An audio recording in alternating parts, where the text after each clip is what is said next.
At my wife's inheritance hearing, I sat completely silent, while our son-in-law sneered at me across the polished mahogany table.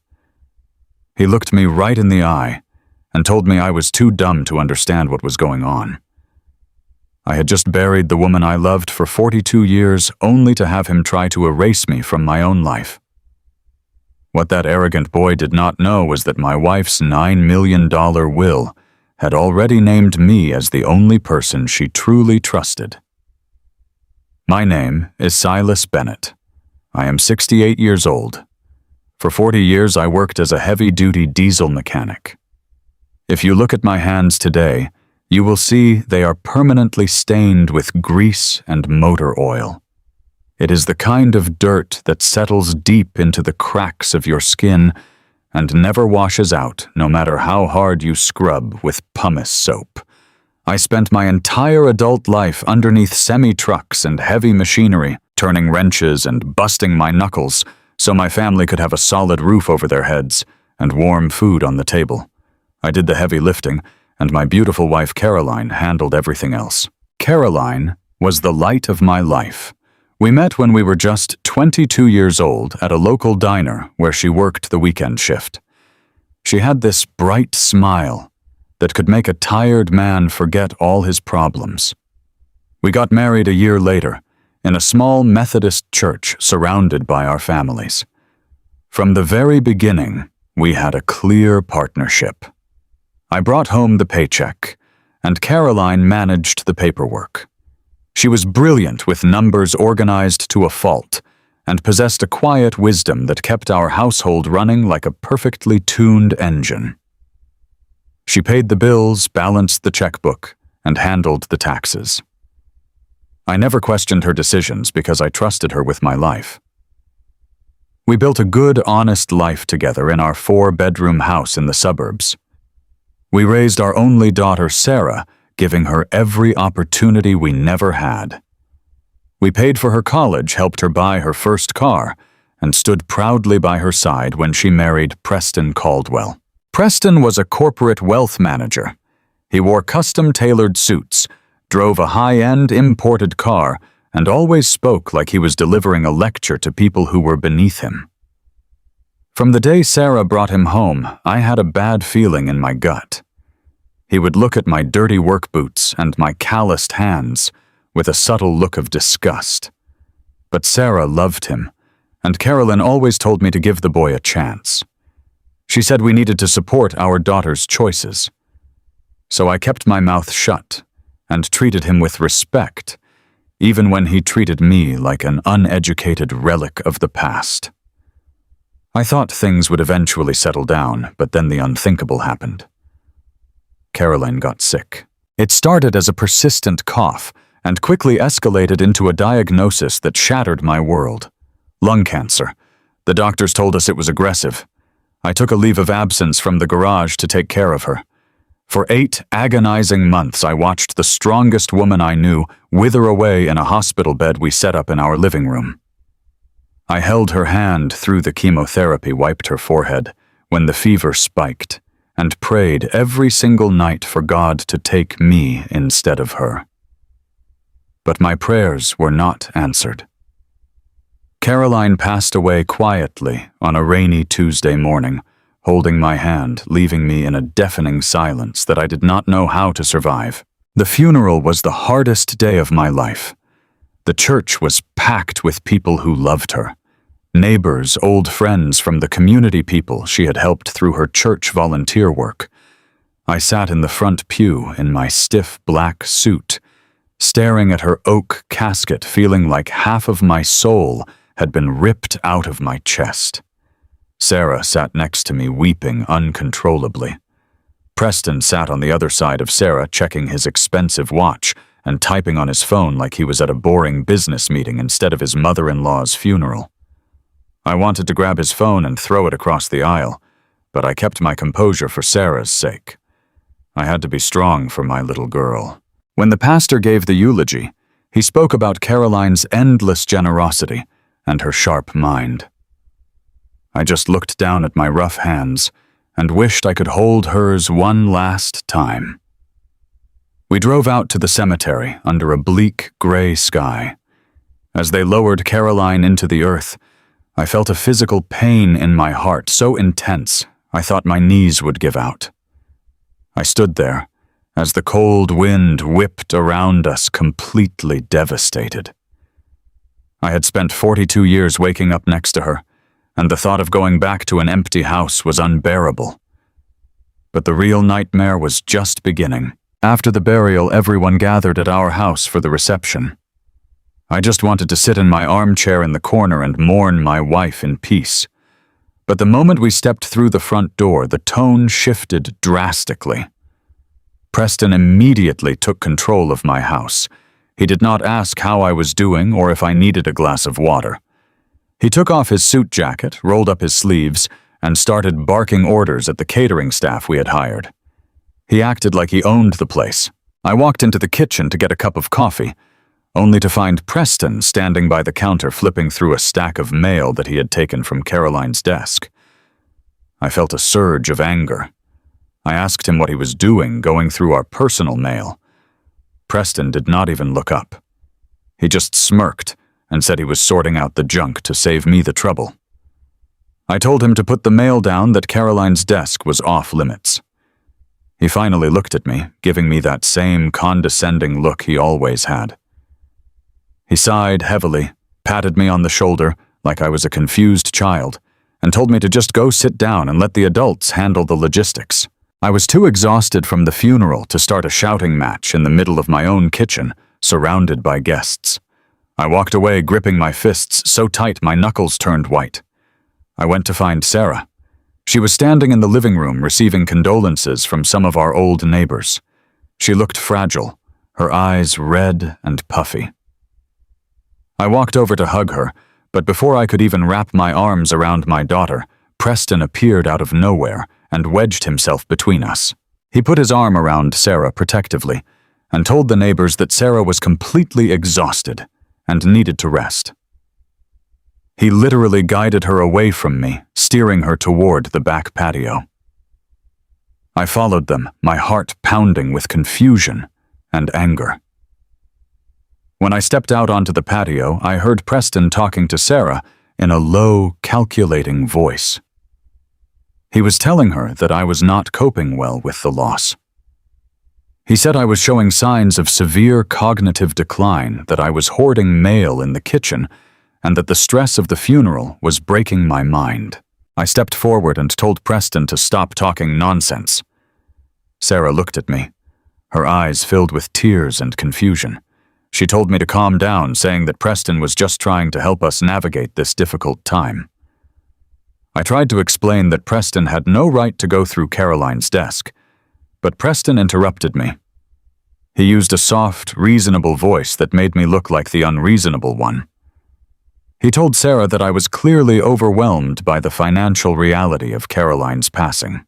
Then he dropped the first bomb. Preston looked at me with cold, calculating eyes and casually mentioned that we needed to have a serious discussion about my living arrangements. He told Sarah that maintaining a 4-bedroom house was entirely too much for an old man with failing health. He suggested that I should start looking at assisted living facilities. He said it with such casual cruelty that I forgot how to breathe. Assisted living. I was 68 years old. I was perfectly healthy. I had built the patio we were standing on with my own hands. I maintained the plumbing, the electricity, and the roof.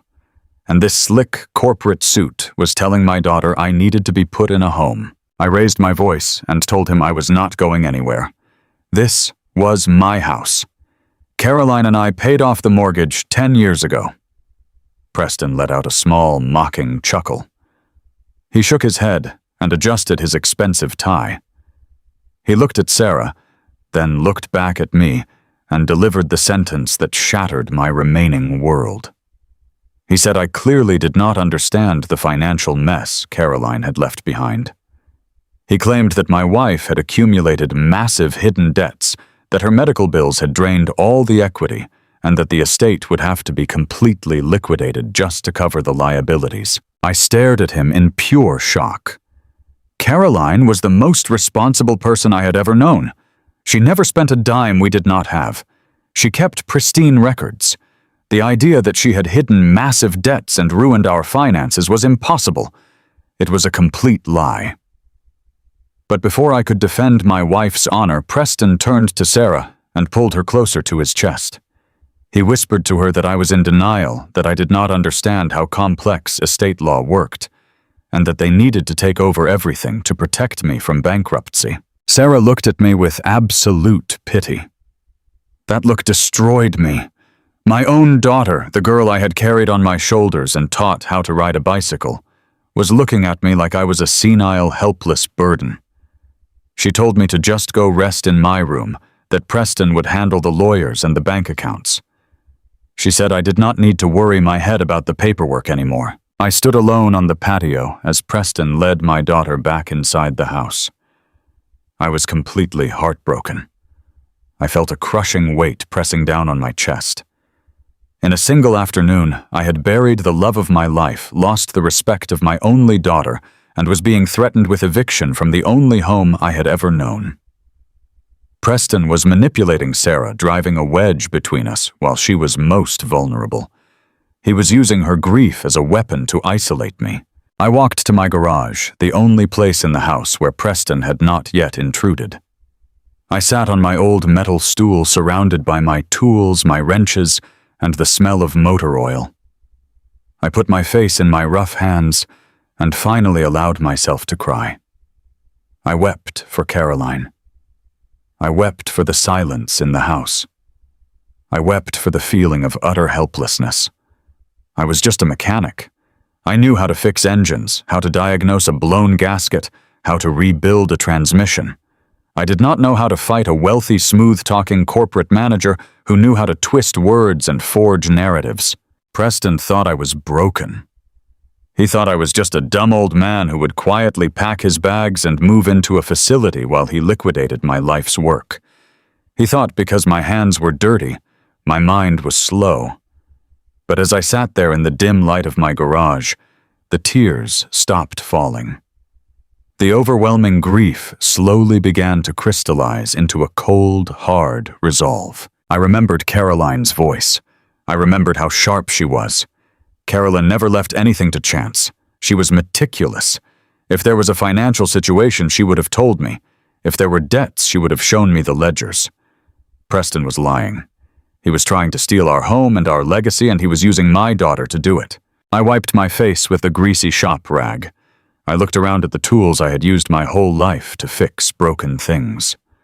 I realized right then that my family was broken, and Preston Caldwell was the one trying to dismantle it for scrap. I was not going to let him win. I was not going to let him disrespect Caroline's memory or steal Sarah's future.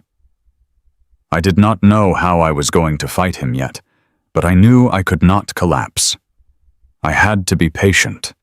I had to let him think he was the smartest person in the room. I had to let him get comfortable in his arrogance. Because an arrogant man always leaves a blind spot. I stood up from my stool. My joints ached, and my heart was heavy, but my mind was clear. I walked back into the house, ready to face the man who thought he could erase me. The funeral was over, but the real fight was just beginning. And Preston Caldwell was about to learn that you should never underestimate an old mechanic with nothing left to lose. A week passed since the funeral. It was a week of hollow, agonizing silence in a house that used to hum with my wife's life. I spent those days wandering from room to room, touching the backs of the chairs she used to sit in, smelling her perfume on the coats still hanging in the closet. I was drowning in grief, barely able to force myself to eat a slice of toast. Then the phone rang. It was a secretary from a high-end downtown law firm. Her voice was clipped and professional. She told me Preston had scheduled a preliminary reading of Caroline's estate and that my presence was immediately required. I went to my closet and put on my only good suit jacket. It was the same black suit I had worn to bury my wife just 7 days prior. It felt heavy on my shoulders like a lead weight pressing down on my spine. I drove my old pickup truck into the heart of the city. The landscape changed from quiet suburban streets to towering glass buildings that felt like massive monuments to greed. I parked in a dark subterranean garage and rode a silent elevator up to the 40th floor. The doors opened to a lobby covered in polished white marble and brushed steel. It was the kind of place designed specifically to make a working man feel small and out of place. I walked up to the receptionist. My heavy work boots felt incredibly loud against the quiet, expensive floor. I gave my name. She offered a tight, practiced smile and pointed a manicured finger toward a massive, frosted glass door at the far end of a long hallway. I walked down that corridor feeling a deep sense of dread pooling in my stomach. Something was very wrong. I opened the heavy glass door and walked into the conference room. The air conditioning was turned up so high it felt freezing cold. Sitting at the head of a long mahogany table was my son-in-law Preston. He wore a sharp navy suit and a silver watch that caught the harsh glare of the overhead lights. Next to him sat a lawyer who looked exactly like him, slick, impatient, and entirely too comfortable. But what truly broke my heart was seeing my daughter. Sarah sat on the far side of the table, huddled in her chair. She looked pale, small, and completely exhausted. She barely looked up when I entered the room. Preston had wrapped her in a dense web of exhaustion and grief, keeping her isolated from me all week. He was controlling her environment, her schedule, and her emotions. I pulled out a heavy leather chair and took a seat opposite Preston. He did not offer his condolences. He did not ask how I was sleeping or if I was eating. He simply folded his hands together, leaned forward with a look of entirely fake sympathy, and slid a thick manila folder across the smooth wooden table toward me. He used a soft, practiced voice. He said he wanted to make this transition as painless as possible for everyone.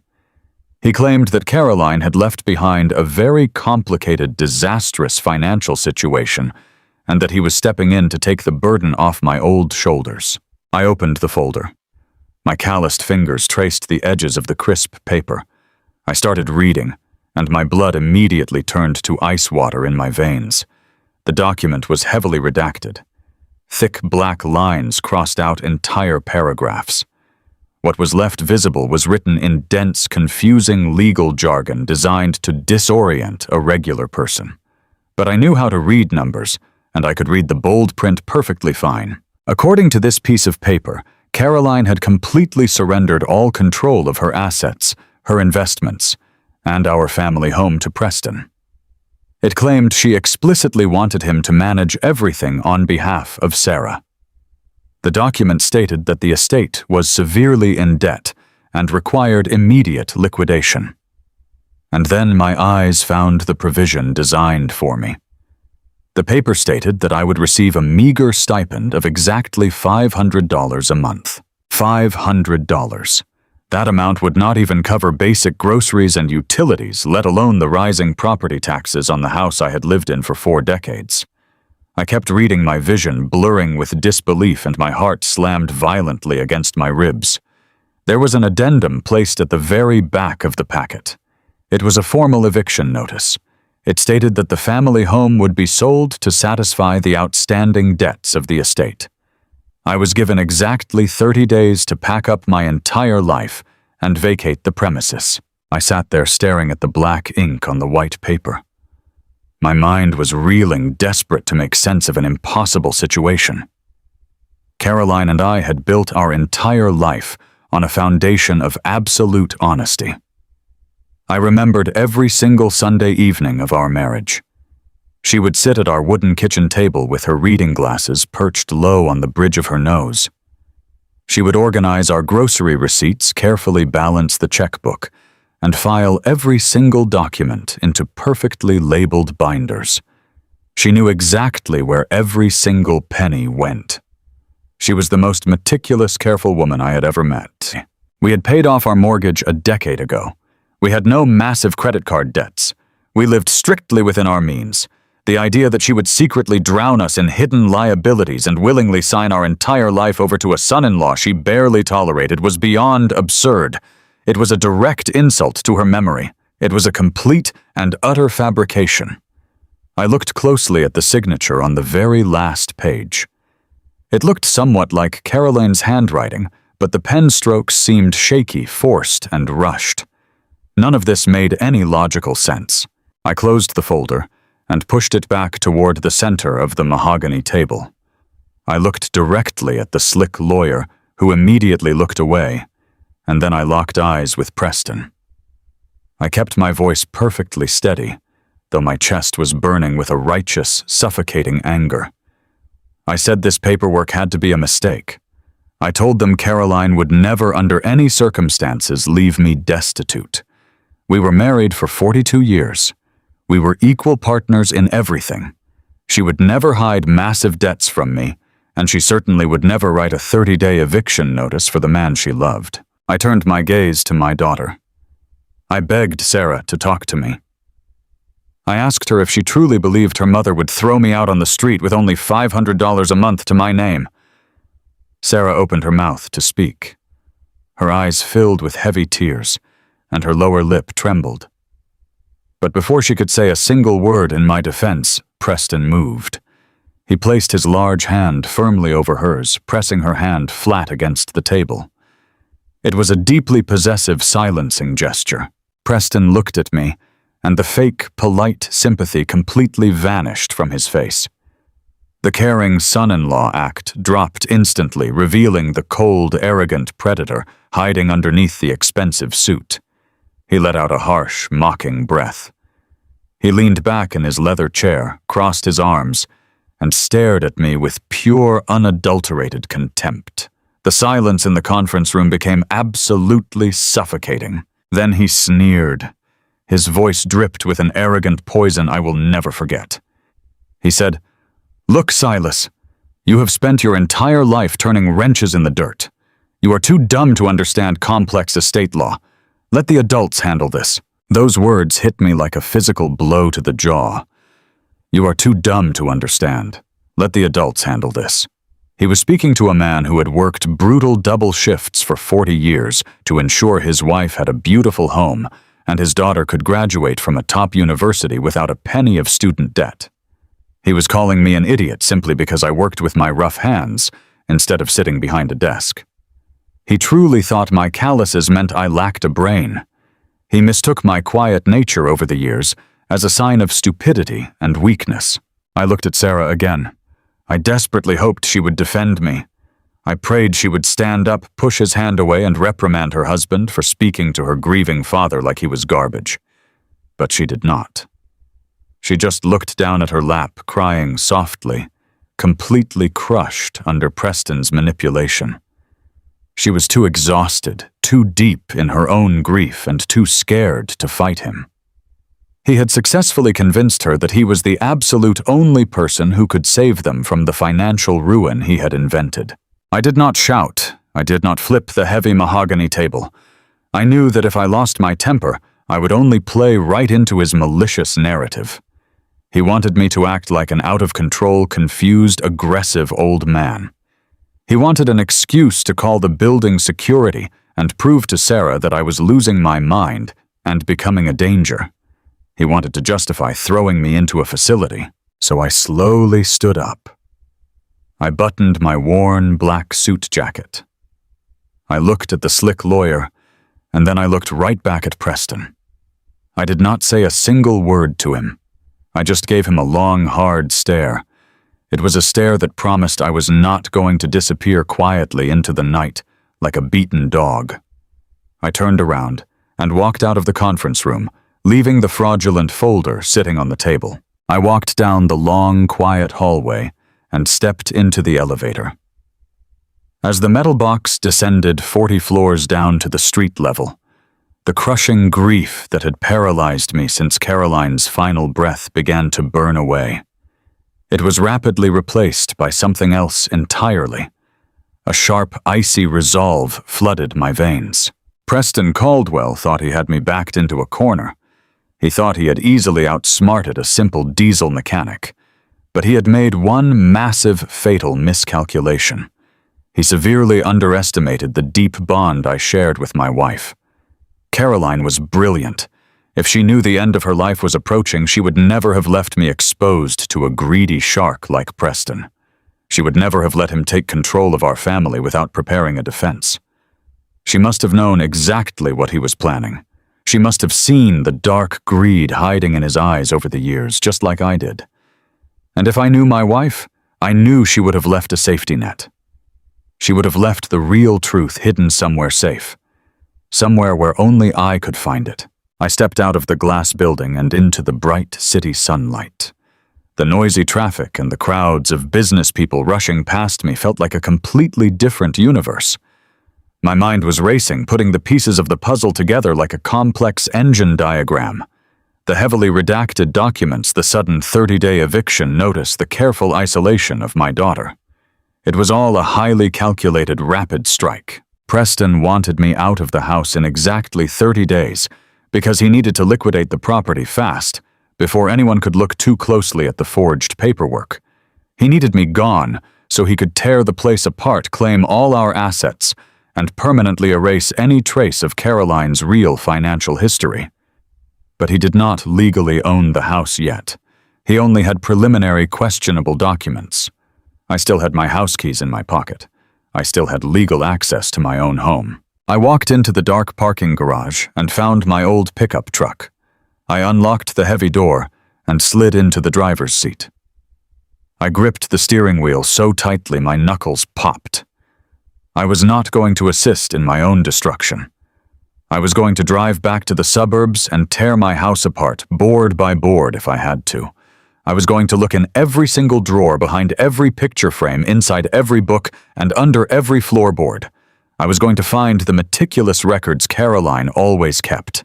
I would find the absolute truth before Preston could legally change the locks on my front door. He called me a dumb mechanic who spent his life turning wrenches.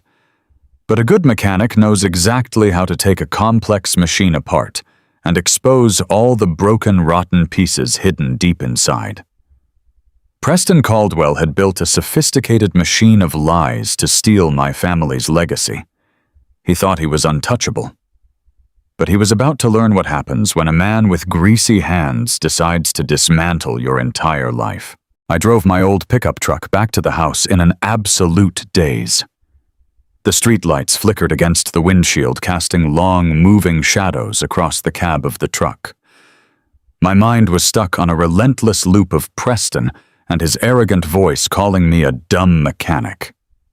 The sheer audacity of that boy sitting in his temperature-controlled office thinking he had completely outsmarted a man who had survived 40 years of busted knuckles and broken backs. I pulled into my driveway. The house was completely dark. For 42 years, there was always a warm yellow light shining from the kitchen window when I got home from a late shift. Caroline always left it on for me. Tonight, the house looked like an empty shell. I unlocked the front door and walked inside. The silence was deafening. I did not bother turning on the lights in the living room. I walked straight through the kitchen and opened the heavy fire door that led to my garage. The familiar smell of motor oil, sawdust, and old metal hit me immediately. This was my sanctuary. This was the place where I made sense of the world. I flipped the switch, and the fluorescent lights hummed to life, casting a stark white glow over my tools and my massive oak workbench. I stood there staring at that workbench. I built it myself 30 years ago from reclaimed barn wood and thick steel brackets. It was practically indestructible. But my mind was racing back to a memory from about 6 months ago. Caroline had been spending a lot of time out here in the cold garage. I remembered coming home early from a shift and catching her kneeling right near the base of the workbench. She had startled quickly, standing up and wiping concrete dust from her knees, claiming she was just looking for a dropped screw. Caroline never cared about dropped screws. She was hiding something. She knew her time was running out, and she was putting her final plans into motion. I walked over to the bench. It was bolted securely to the concrete floor. I grabbed my heavy-duty pry bar and a large sledgehammer from the tool wall. Preston thought I was just a tired old man who would quietly pack his bags and surrender his home. He was about to find out exactly what 40 years of heavy manual labor does to a man's physical resolve. I jammed the steel pry bar under the thick wooden baseboards of the workbench. I pushed down with all my body weight. The old wood groaned loudly and splintered into pieces. I swung the heavy sledgehammer against the steel brackets, the sharp, violent crack echoing off the concrete walls of the garage.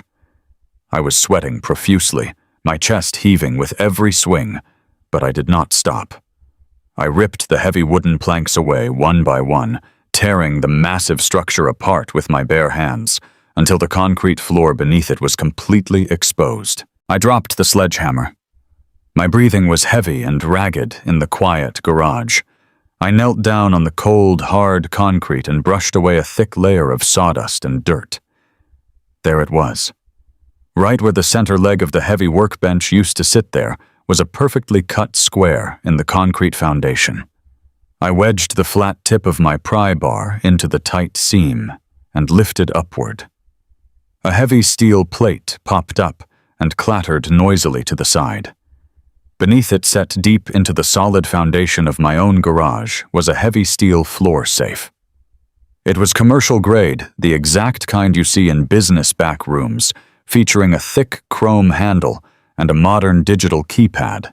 I sat back on my heels, wiping the cold sweat from my forehead with the back of my greasy hand. Caroline had secretly hired someone to cut into the foundation of our garage, install a high-security safe, and cover it up with my own workbench, all without me ever noticing a single thing. That woman was absolutely brilliant. She was always 10 steps ahead of everyone else in the room. I leaned over the keypad. The small green screen glowed brightly in the dim light of the hidden floor compartment. I needed a combination to get inside. I thought about the numbers Caroline used for all her important passwords. I typed in her birth date. A harsh red light flashed, and the safe beeped twice to signal a denial. I typed in Sarah's birthday. Another red flash. Another denial. My heart started to race inside my chest. If I got the numbers wrong too many times, the security system might lock me out permanently. I closed my eyes and took a deep, shaky breath, trying to channel Caroline's highly practical but deeply sentimental mind. What was the one day that mattered most to her in this entire world? What was the specific day that started our entire journey together? I reached out with a trembling finger and typed the date of our wedding anniversary. May 14th, 1982, 051482. The digital keypad beeped once. A bright green light illuminated the small screen. I heard the heavy, incredibly satisfying sound of thick steel locking bolts sliding back into the door mechanism.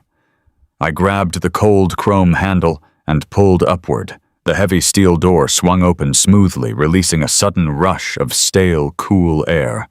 Inside the dark metal cavity, there was a neat stack of thick manila envelopes, a beautiful leather-bound ledger, and a small metal lockbox.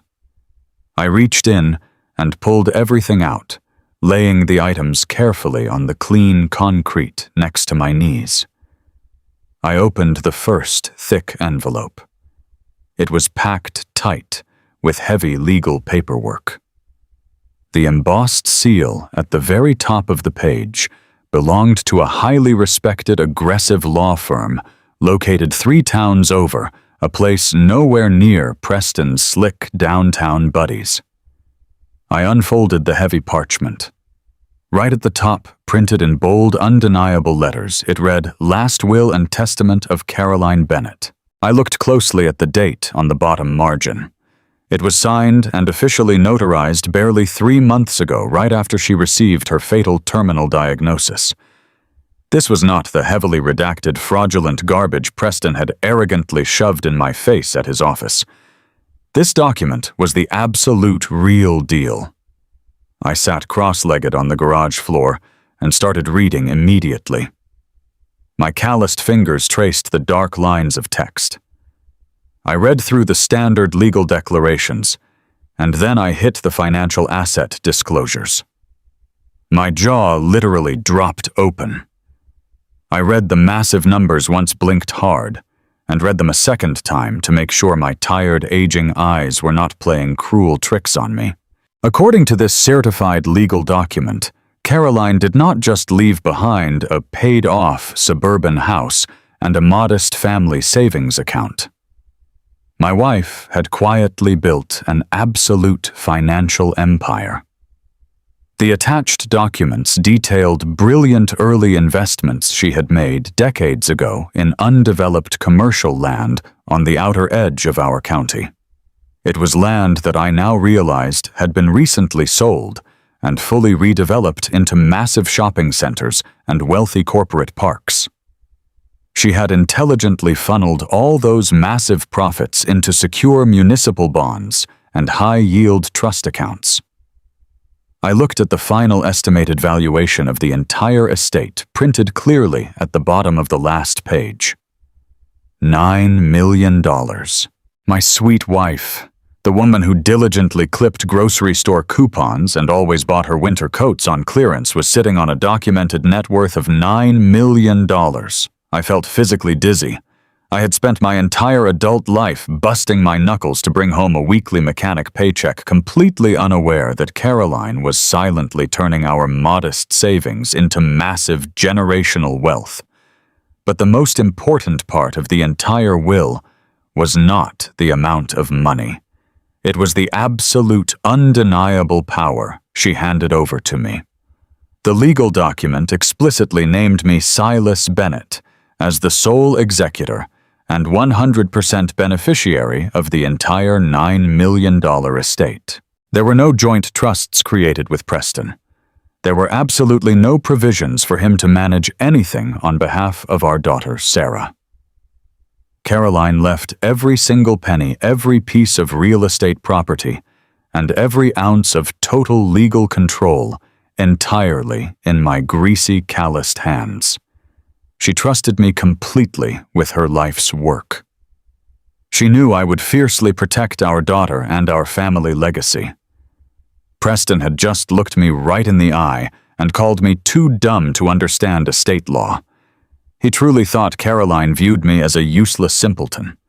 But right here, in undeniable binding legal ink, Caroline had declared to the whole world that I was the only person she trusted with $9 million. The sheer validation washed over my tired body like a warm wave, completely melting away the terrible humiliation I had suffered in that downtown office. I set the massive will aside, treating the pages like a sacred artifact. I turned my attention to the heavy leather-bound ledger. Tucked neatly inside the front cover was a sealed white envelope. My name, Silas, was written across the front of it in Caroline's elegant, flowing handwriting. Just seeing her familiar handwriting made my chest tighten with fresh, agonizing grief, but I carefully tore the top of the envelope open. Inside was a handwritten letter penned on her personal floral stationery. I smoothed out the delicate paper and began to read her final words to me. My dearest Silas, if you are reading this letter right now, it means I am gone, and it means you finally figured out why I was always tinkering around your favorite workbench. I am so sorry to leave you alone, my sweet love.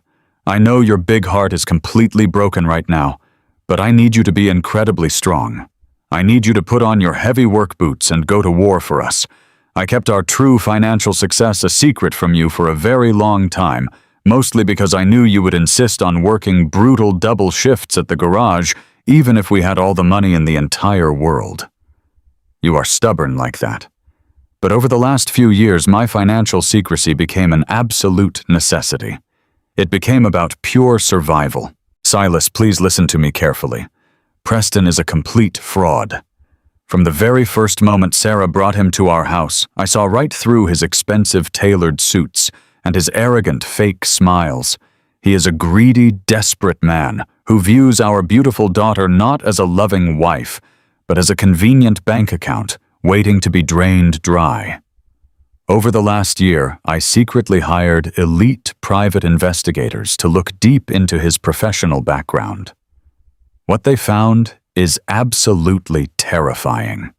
Preston is currently drowning in over $2 million of hidden debt from illegal sports gambling and spectacularly failed offshore investments. He is completely leveraged and running out of time. I knew that the exact moment I died, he would try to swoop in, declare you mentally incompetent, and rapidly liquidate everything we built together just to save his own skin. He thinks you are just a simple, uneducated mechanic. He thinks he can easily outsmart you because you are a good, honest man who naturally expects honesty from other people. He will try to mentally isolate Sarah from you, and he will try to throw you out of your own home to hide his tracks. Do not let him win. I left you the ultimate weapon to fight back. Inside the small metal lockbox, you will find a silver flash drive. It contains every single piece of dirt, every hidden financial record, and every secret audio recording the private investigators gathered on Preston.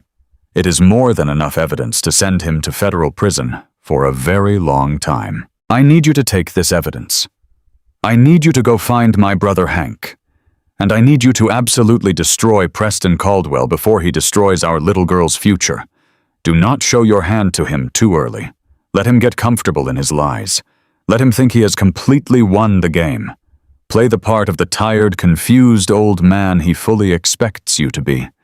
And when he is standing in the bright light feeling completely untouchable, you drop the heavy hammer on him. I love you, Silas. I have always loved you more than words can say. You are the smartest, strongest man I have ever known in my life. Now go dismantle his machine. I lowered the handwritten letter, my large hands shaking so violently the stationery rattled in the quiet garage. Tears were streaming down my face, hot and fast. But they were no longer tears of pure, helpless sorrow. They were tears of absolute awe and deep respect. My incredible wife had fought a silent, brilliant war to protect us, while her physical body was failing her. She had meticulously laid the perfect groundwork for my righteous revenge. She had handed me the exact ammunition I needed to completely obliterate the man who was trying to ruin my family. I looked back inside the open floor safe and reached for the small metal lockbox she mentioned in the letter. It was remarkably heavy, sealed with a simple metal latch. I popped the latch open. Resting gently on a bed of dark red velvet was a sleek silver flash drive. Beneath the flash drive was a small, neatly folded piece of thick cardstock. I opened the cardstock. Written in bold red ink in Caroline's unmistakable hand were 3 simple words: for the trap.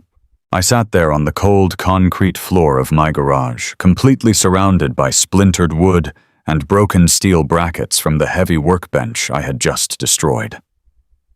The silence of the empty house no longer felt suffocating or lonely to me.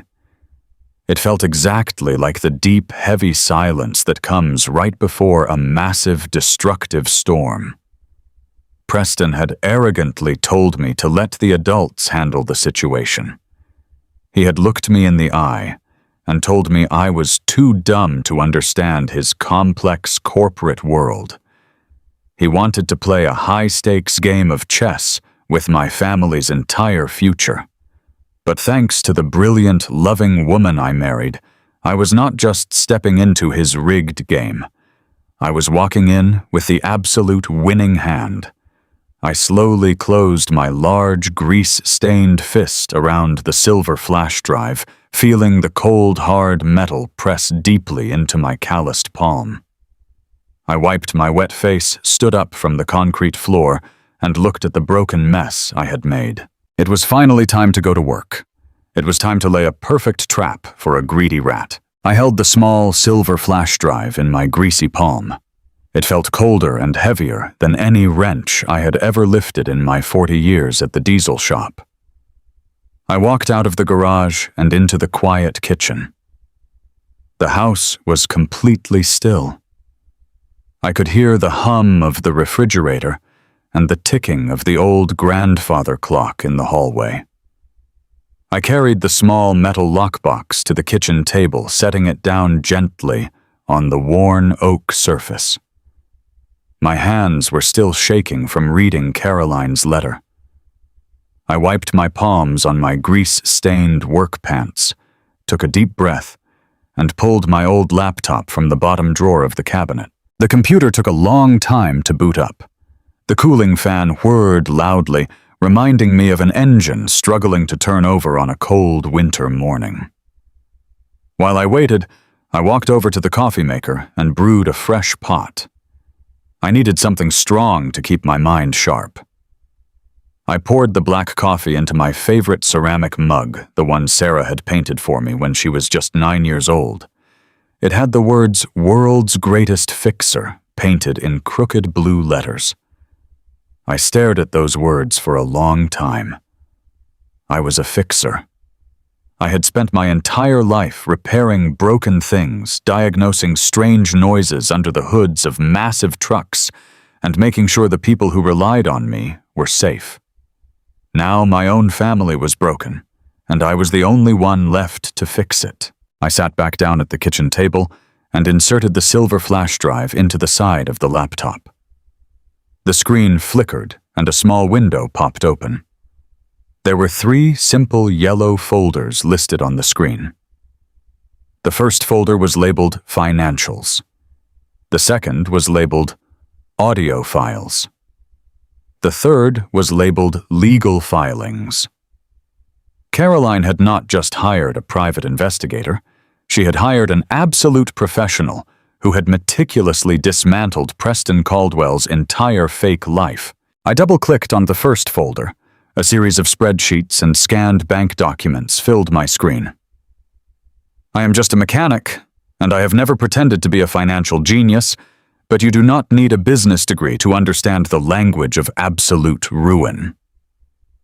I clicked through page after page of bank statements, wire transfers, and overdue notices. Preston, the slick corporate wealth manager, who always looked down his nose at my work boots, was completely broke. He was a fraud, living a desperate lie. The documents showed a horrifying pattern. He was funneling massive amounts of money into offshore gambling accounts.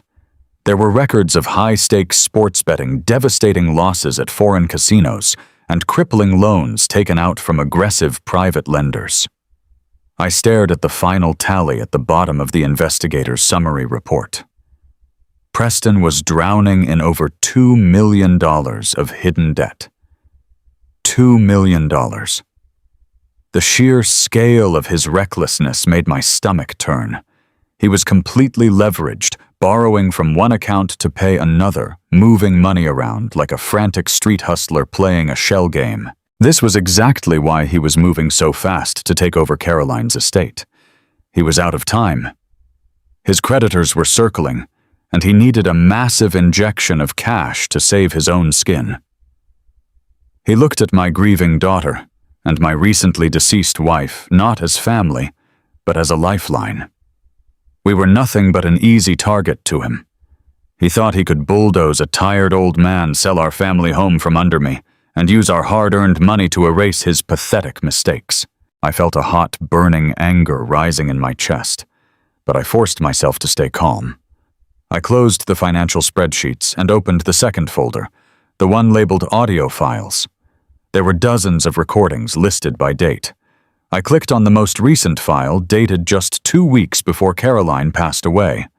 The audio player opened, and a grainy, static-filled sound began to play through the small laptop speakers. At first, I only heard the clinking of expensive glassware and the low murmur of background chatter.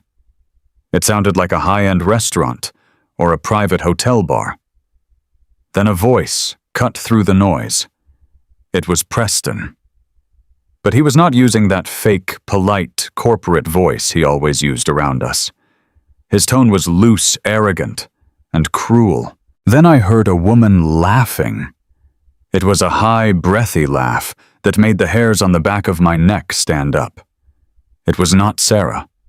It was not my daughter. My heart plummeted into my stomach as I listened to the man who promised to love and protect my little girl flirting with a complete stranger. The woman asked Preston how much longer they had to sneak around. She complained that she was tired of waiting for him to finally leave his boring suburban life. Preston chuckled a cold and soulless sound. He told her to be patient, calling her by a name I did not recognize. He said the waiting was almost over because his sick mother-in-law was finally at the end of the line. Hearing him talk about Caroline's death so casually, like it was a convenient business transaction, made me want to reach through the screen and tear him apart with my bare hands. But what he said next was the most horrifying thing I have ever heard in my 68 years on this earth. The woman asked him what he was going to do about Sarah and the old man. Preston laughed again. He said he had already set the trap. He bragged to his mistress about how easily he had manipulated Sarah into trusting him with all her personal accounts. He said Sarah was incredibly gullible, too soft-hearted to ever suspect a thing. He detailed his exact plan to bleed Caroline's estate completely dry the moment she took her last breath. Preston told the woman that he was going to drain every single penny from Sarah's savings, transfer the funds into an untouchable offshore trust, and then file for divorce. He said he was going to leave my beautiful daughter completely penniless, saddled with his hidden debts, and broken beyond repair. As for me, he joked that he would toss me into a cheap state-run nursing home and let me rot while he sold my house for a quick profit. He literally promised his mistress that they would be living on a beach in a matter of months, funded entirely by my family's destruction. I hit the pause button. The silence rushed back into the kitchen, but the cruel, echoing laughter of that monster continued to ring in my ears. I pushed my chair back from the table and stood up. I could barely breathe. The rage I felt was no longer just about the disrespect he showed me at the funeral. It was no longer just about the fake eviction notice or the forged will. This was about the absolute survival of my only child. I closed my eyes and pictured Sarah on her wedding day. I remembered walking her down the aisle of that small Methodist church. She looked so radiant, so full of hope and pure joy. I had placed her hand in Preston's hand, trusting him to honor his vows. I had looked him in the eye and welcomed him into our family. He had smiled at me, shook my hand, and then spent the next 5 years systematically plotting to destroy her life. He was not just a greedy corporate manager. He was a predator. He was a parasite, feeding off the love and trust of good people. And he thought he had already won. He thought Sarah was too weak to fight back, and he thought I was too stupid to catch him. I sat back down at the table and placed my hands flat against the cool wood. I looked at the silver flash drive sticking out of the laptop. Caroline was a genius. She had known exactly what he was. She had gathered the exact ammunition I needed to annihilate him. She knew that my love for Sarah would override my grief, and she knew that once I heard those audio recordings, nothing on earth would stop me from protecting our daughter. This was no longer just a fight for my dignity or my house. This was a rescue mission. I had to save Sarah from a man who was actively draining her life away. I had to rip the blindfold from her eyes, no matter how much the truth was going to hurt her in the short term. The pain of a broken marriage would be terrible, but the pain of utter financial and emotional ruin would destroy her forever. I had to act, and I had to act with the precision of a master mechanic tearing down a faulty engine. I needed to remove the broken parts and salvage what was left of my family. I reached out and safely ejected the flash drive from the laptop. I tucked it deeply into the front pocket of my work pants right next to my heart. I was going to call Hank. I was going to follow Caroline's instructions to the exact letter. We were going to build a legal fortress around that $9 million will, and we were going to drop the full weight of the law squarely on Preston Caldwell's arrogant head. Just as I closed the laptop, a sharp, aggressive knock echoed through the quiet house. It came from the front door.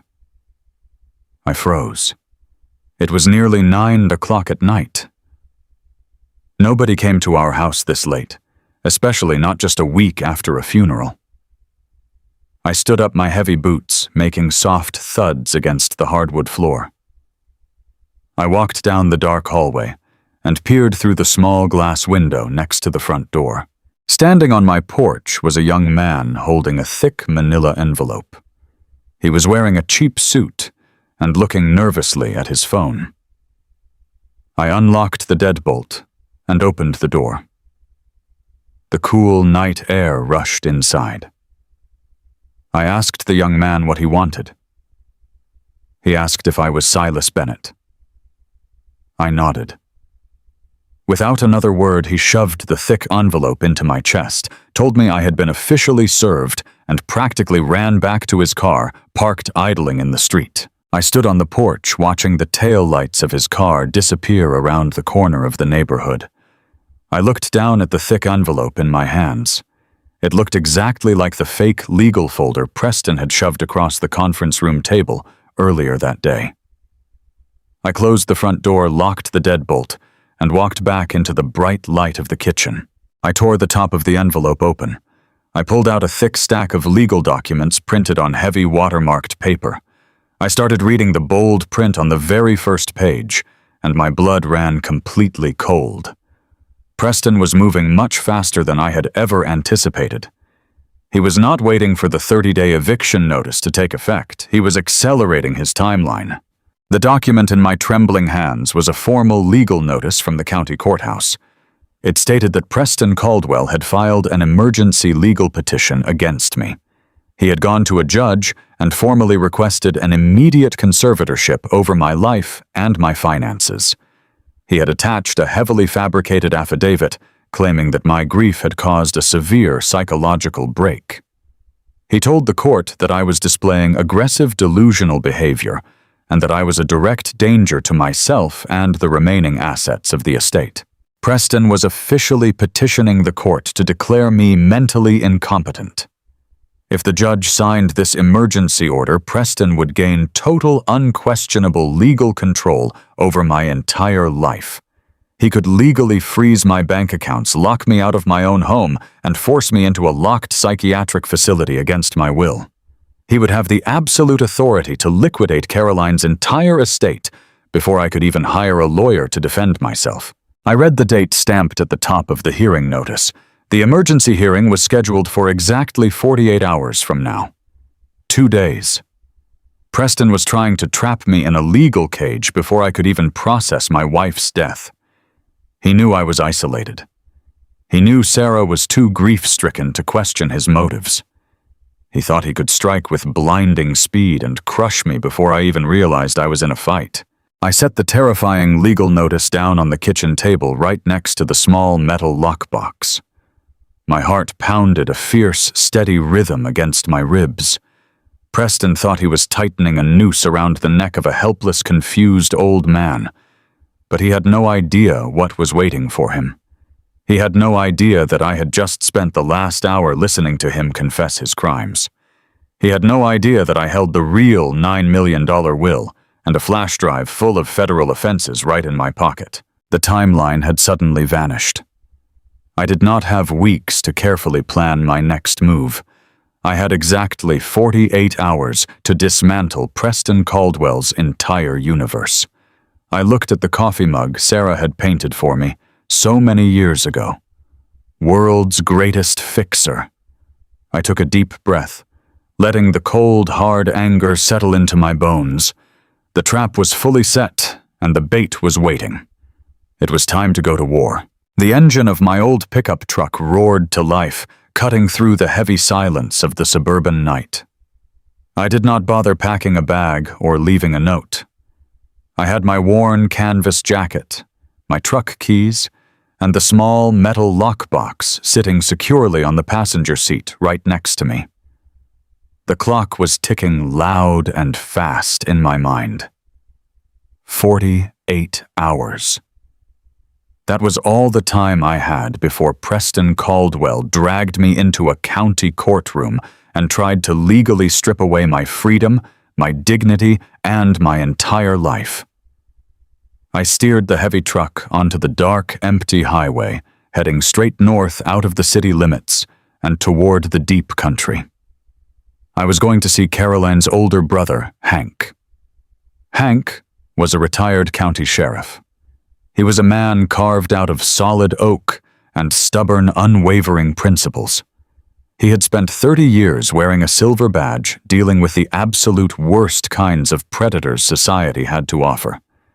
If anyone knew how to handle a cornered snake like Preston, it was Hank. The drive took just over an hour, but my mind was racing so fast it felt like 10 minutes.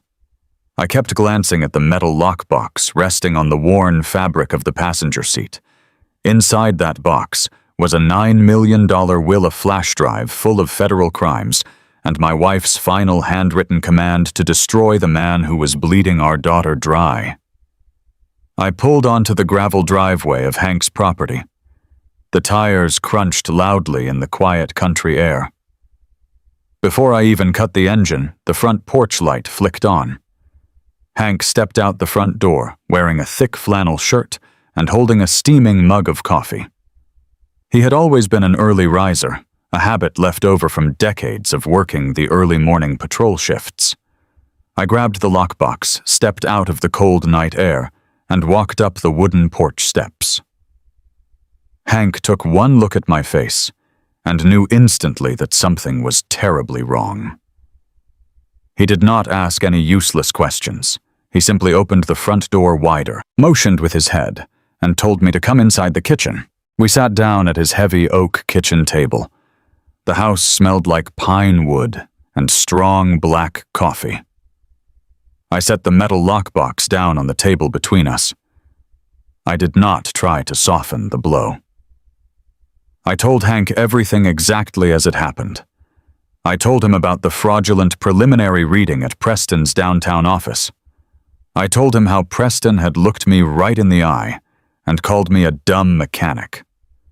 I told him about the emergency legal petition to declare me mentally incompetent and throw me into a locked facility.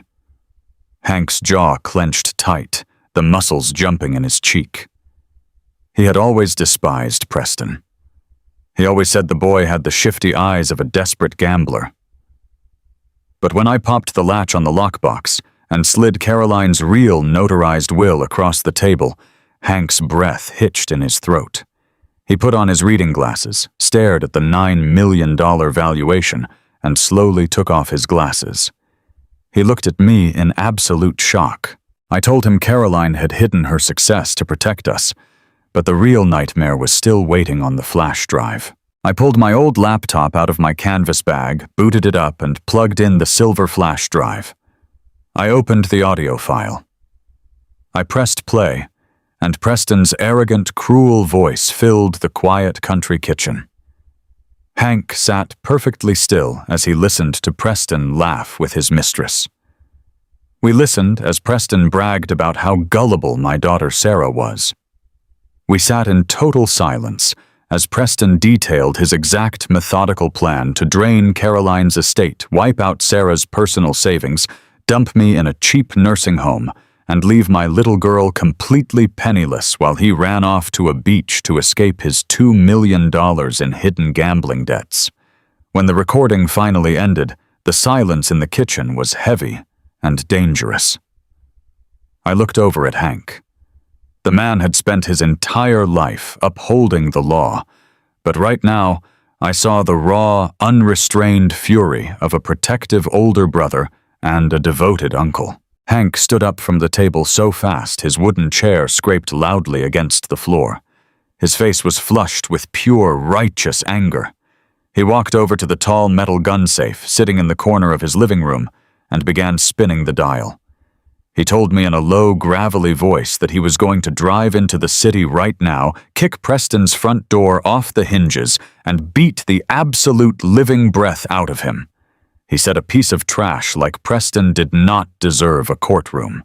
He deserved a brutal lesson in a dark alley. I jumped up from the table and grabbed Hank firmly by the shoulder. I told him to stop. I told him that using our fists was exactly what Preston wanted. If we showed up at his house and attacked him, we would be arrested for assault. We would prove his fake narrative that I was a dangerous, out-of-control old man. We would hand him the victory on a silver platter. I looked Hank right in the eye and told him we were not going to break his jaw. We were going to break his entire life, and we were going to do it so legally and thoroughly that he would never recover. Hank took a deep, shaky breath. He closed his eyes, leaning his heavy forehead against the cold metal of the gun safe. He knew I was right. The anger of a protective father and uncle was burning hot in both of our chests, but we had to freeze that anger into calculated strategy. Hank walked back to the kitchen table, picked up his cold cup of coffee, and took a sip. He looked at the massive stack of financial documents Caroline's private investigator had gathered. He told me that if we were going to destroy a slick corporate wealth manager, we needed a lawyer who operated like a great white shark. We needed someone who was entirely outside of Preston's local network, someone who could not be bought, intimidated, or influenced by the downtown country club crowd. Hank pulled out his cell phone and said he was calling in a massive favor from an old friend. The man Hank called was named Warren Sterling. Warren was a ruthless, highly feared estate litigator based 2 states over, but he carried a legal license for our jurisdiction. Hank had saved Warren's son from a terrible highway accident 20 years ago, and Warren had always promised that if Hank ever needed a legal miracle, he would drop everything and answer the call. Despite it being 4 in the morning, Warren answered on the second ring. Hank put the phone on speaker and quickly explained the entire situation. He explained the fraudulent will, the $2 million in hidden offshore gambling debt, the secretly recorded audio confession, and the impending emergency conservatorship hearing scheduled for tomorrow morning. Warren listened in complete silence. When Hank finished speaking, Warren let out a low, dangerous chuckle. He told us he absolutely despised corrupt, arrogant wealth managers who thought they could bully working-class families. Warren said he was getting on the first flight out and would be sitting in our kitchen by noon. When Warren arrived at the cabin a few hours later, he did not look like a typical lawyer. He wore a simple button-down shirt, carried a massive leather briefcase, and had the sharp, calculating eyes of a veteran poker player. We sat around Hank's kitchen table and laid out every single piece of evidence Caroline had gathered. Warren meticulously verified the private investigator's findings. He cross-referenced the bank account numbers, the offshore wire transfers, and the dates of the hidden loans. Everything was perfectly documented. Caroline had done the work of 10 lawyers while she was fighting for her life in a hospital bed. Warren told me my wife was a certified genius. He explained that Preston had made a catastrophic legal error by filing an emergency petition to declare me incompetent. Preston thought he was trapping me, but he was actually walking straight into a legal minefield. Warren laid out our counter-strategy with brilliant precision. He told me we could not just walk into the courtroom tomorrow and start yelling about the audio recordings. We had to secure the $9 million immediately so Preston could not touch a single penny, even if the judge temporarily granted his emergency petition. Warren drafted a series of complex legal documents right there at the kitchen table. He created an ironclad, irrevocable, blind trust. We legally transferred the entire $9 million estate, all the municipal bonds and the commercial real estate assets directly into this secure trust. I signed the documents, and Hank witnessed them. Warren explained that by creating this trust before the hearing, we completely removed the assets from the probate process. Even if Preston convinced the judge I was senile, he would gain control over absolutely nothing. The money was locked away behind a legal vault that Preston could never crack. We spent the entire afternoon building an impenetrable legal fortress. Warren prepared the final exhibits for the judge. He transcribed the audio recordings, highlighted the staggering gambling debts, and drafted a devastating counterpetition for criminal fraud and elder abuse. We were going to completely blindside Preston in open court. He would walk in expecting to easily crush a confused, grieving diesel mechanic, and instead, he would be walking into a federal trap. We had all the weapons loaded and ready, but the hardest part of the entire plan was the role I had to play. Warren looked at me seriously and told me that for the next 24 hours, I had to be the best actor in the world. I had to let Preston believe his manipulation was working perfectly. I could not show any anger, any confidence, or any clarity. I had to play the part of a broken, defeated old man. Just as Warren finished explaining this, my cell phone began to vibrate on the wooden table. I looked at the screen. It was Sarah. My beautiful grieving daughter was calling me.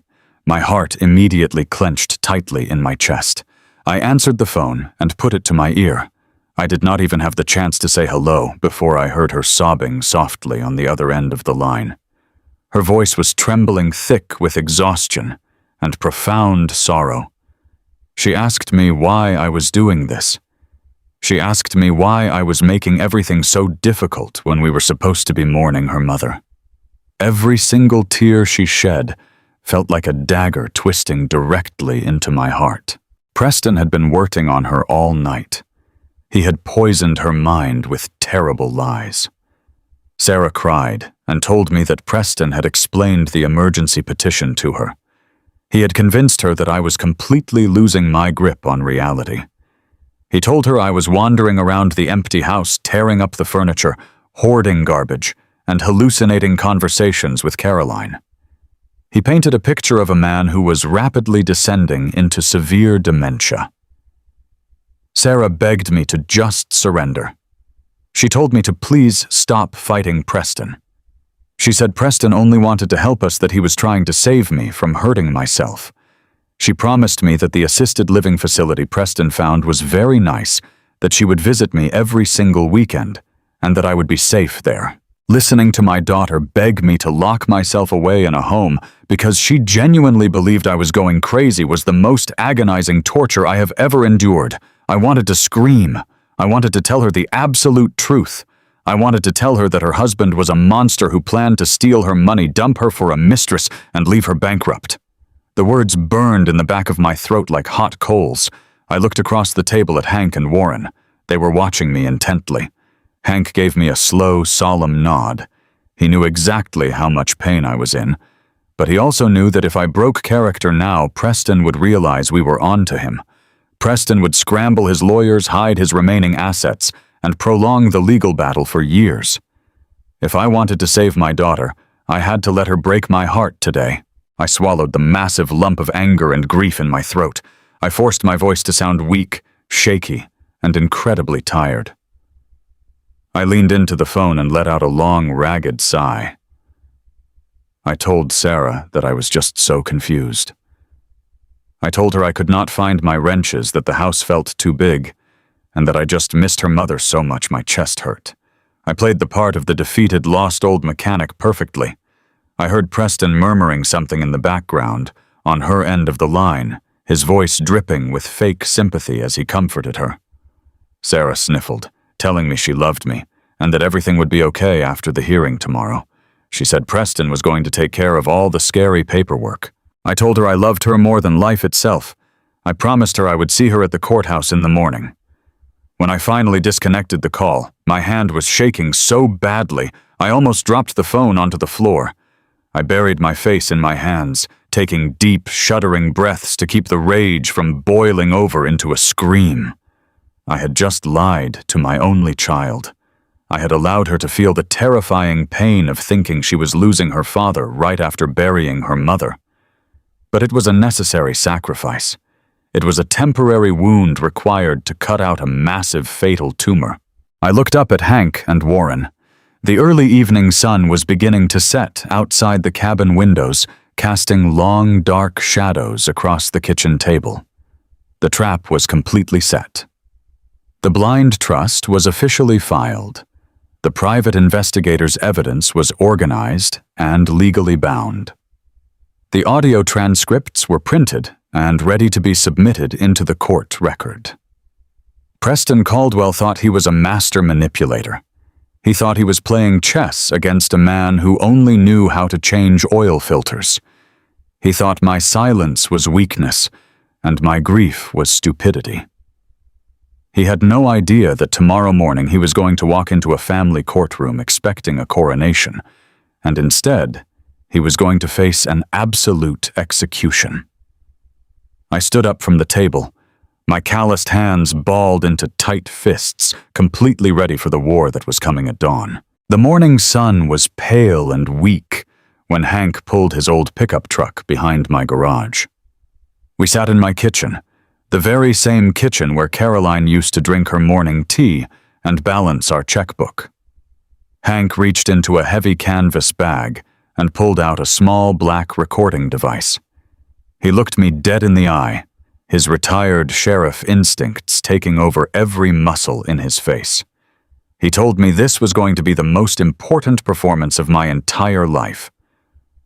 I had to let Preston talk. I had to swallow my pride completely, hide my anger, and let that boy hang himself with his own arrogant words. Hank taped the small microphone flat against my chest, placing it right over my heart, and ran the thin wire down to a battery pack tucked into my pocket. The adhesive pulled tightly at my skin, but the cold plastic of the microphone felt like a solid iron shield. It was the weapon Caroline had given me from beyond the grave. I put on an old, faded flannel shirt and a pair of worn-out denim overalls. I deliberately messed up my gray hair and rubbed a little black engine grease on my knuckles. If Preston Caldwell wanted to see a broken, defeated, dumb mechanic, I was going to give him the absolute masterpiece he was expecting. About an hour later, I heard the smooth, expensive purr of Preston's imported luxury car pulling into my driveway. He did not even have the basic decency to ring the doorbell or knock. He just turned the brass knob and pushed his way right into my home. I was sitting in my worn-out recliner in the living room, staring blankly at the unlit fireplace, practicing the shallow, ragged breathing of a man who had completely given up on life. Preston walked in wearing a pristine charcoal suit, holding a leather-bound clipboard and a shiny silver pen. He looked around my living room like he was inspecting a cheap motel room. He did not say good morning. He did not ask how I was holding up after burying my wife. He just walked straight over to the antique grandfather clock standing in the hallway. Caroline's father had built that clock by hand 50 years ago, carving the intricate wooden details himself. Preston tapped the glass with his pen, scribbled something on his clipboard, and muttered that it might fetch a few $100s at an estate auction if he found a desperate buyer. I slowly pushed myself up from the recliner, letting my knees pop loudly and my shoulders slouch forward. I asked him what he was doing in my house. Preston turned around and flashed that sickening, fake corporate smile he always wore when he was lying. He walked over to me, reaching into his tailored jacket, and pulled out a thick stack of folded legal papers. He shoved them directly into my chest. I took them with trembling hands, playing my part. He told me those were the finalized eviction notices. He said he was doing a preliminary appraisal of the household assets because everything needed to be liquidated immediately to cover Caroline's catastrophic hidden debts.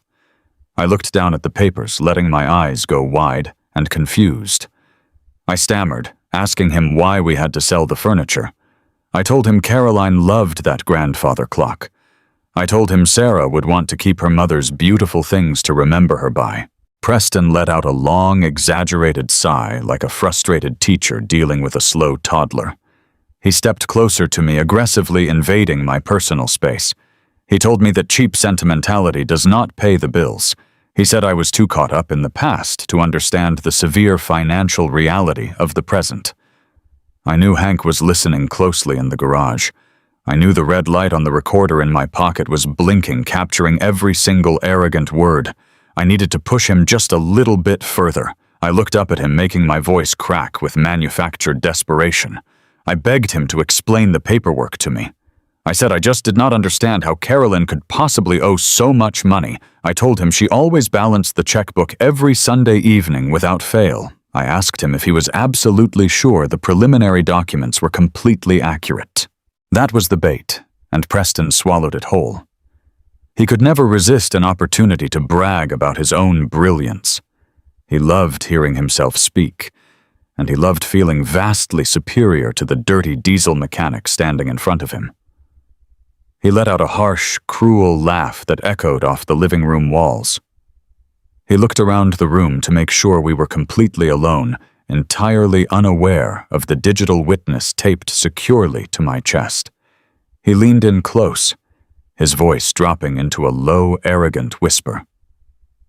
He told me I was incredibly naive. He said the preliminary documents were handled by his personal team of downtown lawyers. He actually smirked and admitted out loud that estate law is incredibly flexible when you know exactly which numbers to adjust and which liabilities to artificially inflate. He confessed right there in my living room that he had creatively interpreted Caroline's estate to ensure he had total and absolute control over the liquidation process. He said it was remarkably easy to redirect funds when the person challenging you cannot even read a basic spreadsheet. My blood was boiling so hot I thought my flannel shirt would catch fire. Every instinct in my body screamed at me to raise my grease-stained fists and knock that smug smirk right off his face. I wanted to break his jaw for disrespecting my wife's memory, but I forced my hands to stay completely loose and helpless at my sides. I had him confessing to document manipulation, but I needed him to confess his true intentions for my daughter. I let out a fake, ragged sob. I looked away from him, staring at the floorboards, and asked about Sarah. I pleaded with him, saying Sarah needed her childhood home to feel safe. I asked him how he could do this to his own grieving wife. I asked him what he really planned to do with the money once he sold the house and cleared the fake debts. Preston rolled his eyes in pure annoyance. He paced across the living room, running his hand along the back of Caroline's favorite floral sofa. He spoke about my daughter with a level of cold, detached contempt that physically nauseated me. He said Sarah was far too emotional to make any rational business decisions. He called her incredibly soft and hopelessly gullible. He boasted that she signed whatever legal forms he put in front of her because she was too blinded by her grief to read the fine print. Then he delivered the final fatal confession. He boldly stated that the money from the house sale and the liquidation of the estate would not be going into any protected family trust. He admitted he was going to funnel the capital into his own personal ventures to cover up some high-risk investment losses. He basically confessed on tape that he was going to drain the estate to pay off his massive hidden gambling debts, leaving Sarah with absolutely nothing. He casually mentioned that once the money was secured in his offshore accounts, he would be moving on to greener pastures, totally free from the dead weight of this pathetic suburban family. I stood there in complete silence. I did not have to fake the sheer shock on my face. Hearing a man casually lay out his calculated plan to financially and emotionally murder your only child is a horror I cannot fully describe with words. It makes the air leave your lungs, but underneath the terrible shock was a profound, victorious thrill. We had it all. We had every single piece of the puzzle recorded in pristine digital audio. He had just handed me the heavy rope to hang him with. Preston walked back over to me. He buttoned his expensive suit jacket and checked his shiny silver watch. He completely dropped the fake polite act he used at the funeral. He pointed a perfectly manicured finger right at my face. He told me I had exactly 48 hours to pack my miserable bags and get off his property. He informed me that the final probate hearing was scheduled for Friday morning. He boasted that the judge would review his emergency petition, look at my supposed severe cognitive decline, and immediately grant him total legal conservatorship over my entire life. He promised me that if I was not gone by the time he returned from the courthouse, he would personally call the county sheriff and have me dragged out of my own home in handcuffs. He threatened to throw me into the absolute worst state-run psychiatric ward he could find. He told me to stop asking stupid questions, accept my pathetic fate, and get out of his way. I did not argue with him. I did not raise my voice or challenge his authority. I simply lowered my head, staring down at my heavy work boots. I let my shoulders sag in absolute defeat. I tucked my calloused hands deep into the pockets of my overalls, my fingers gently brushing against the small plastic battery pack of the recording device. I nodded slowly, playing the part of the broken man perfectly to the very last second. Preston let out a satisfied sneer. He truly believed he had broken my spirit. He turned on his heel and walked out the front door, slamming it loudly behind him. I stood perfectly still in the center of the living room until I heard the engine of his luxury car start up and fade away down the street. The quiet of the house rushed back in, but it no longer felt empty. The front door to the kitchen slowly creaked open. Hank stepped out from the shadows holding his phone, which was wirelessly connected to the microphone on my chest. Hank looked at me, a fierce, predatory smile spreading across his weathered face. He pressed the save button on the glowing screen. The trap was locked. The guillotine was raised high into the air, and in 48 hours, Preston Caldwell was going to walk blindly into a courtroom and lose his head. Friday morning arrived with a cold, biting wind that rattled the windows of my empty house. I woke up long before the sun even thought about rising. I made a pot of black coffee and stood at the kitchen sink looking out into the dark backyard. Today was the day. It was the day Preston Caldwell planned to officially erase me from the world. I finished my coffee, washed my face with cold water, and walked into the bedroom to get dressed. I opened the closet and reached past my heavy denim overalls and grease-stained work shirts. All the way in the back, hanging in a clear plastic garment bag, was my only tailored suit. It was a dark, classic charcoal gray. I had bought it 5 years ago for the sole purpose of walking my daughter, Sarah, down the aisle. I remembered how Caroline had stood right there in our bedroom adjusting my tie and brushing a piece of lint off my shoulder. She had looked up at me with so much love and told me I cleaned up better than any movie star. Putting that suit on today felt like putting on a suit of armor. I fastened the buttons, feeling the crisp, clean wool against my rough hands. The fabric felt foreign to a man who spent his life covered in diesel fuel and engine grease. But today, I was not going to be just a mechanic. I was a father going to war for his child. Right at 6 o'clock in the morning, I heard the familiar rumble of a heavy-duty engine pulling into the driveway. Hank had arrived. I locked the front door behind me and walked out to his truck. The sky was just starting to turn a bruised, pale shade of purple. Hank was sitting behind the wheel, staring straight ahead. He wore a dark suit that looked a little too tight across his broad shoulders, a stark contrast to his usual sheriff uniform or flannel shirts. When I climbed into the passenger seat, he did not say a word. We did not need to speak. We were two old men who had spent our lives protecting our families, and we completely understood the gravity of what we were about to do. Hank put the truck in gear, and we pulled out of the quiet suburban neighborhood, heading straight for the towering concrete columns of the county courthouse. The drive into the city felt like it took hours. I watched the world wake up outside my window. People were opening their shops, pouring their morning coffee, and walking their dogs completely unaware of the absolute storm brewing inside the cab of our truck. I kept my hand resting on my chest, right over the inner pocket of my suit jacket where Caroline's real $9 million will and the silver flash drive were securely tucked away. When the massive courthouse finally came into view, my stomach tightened.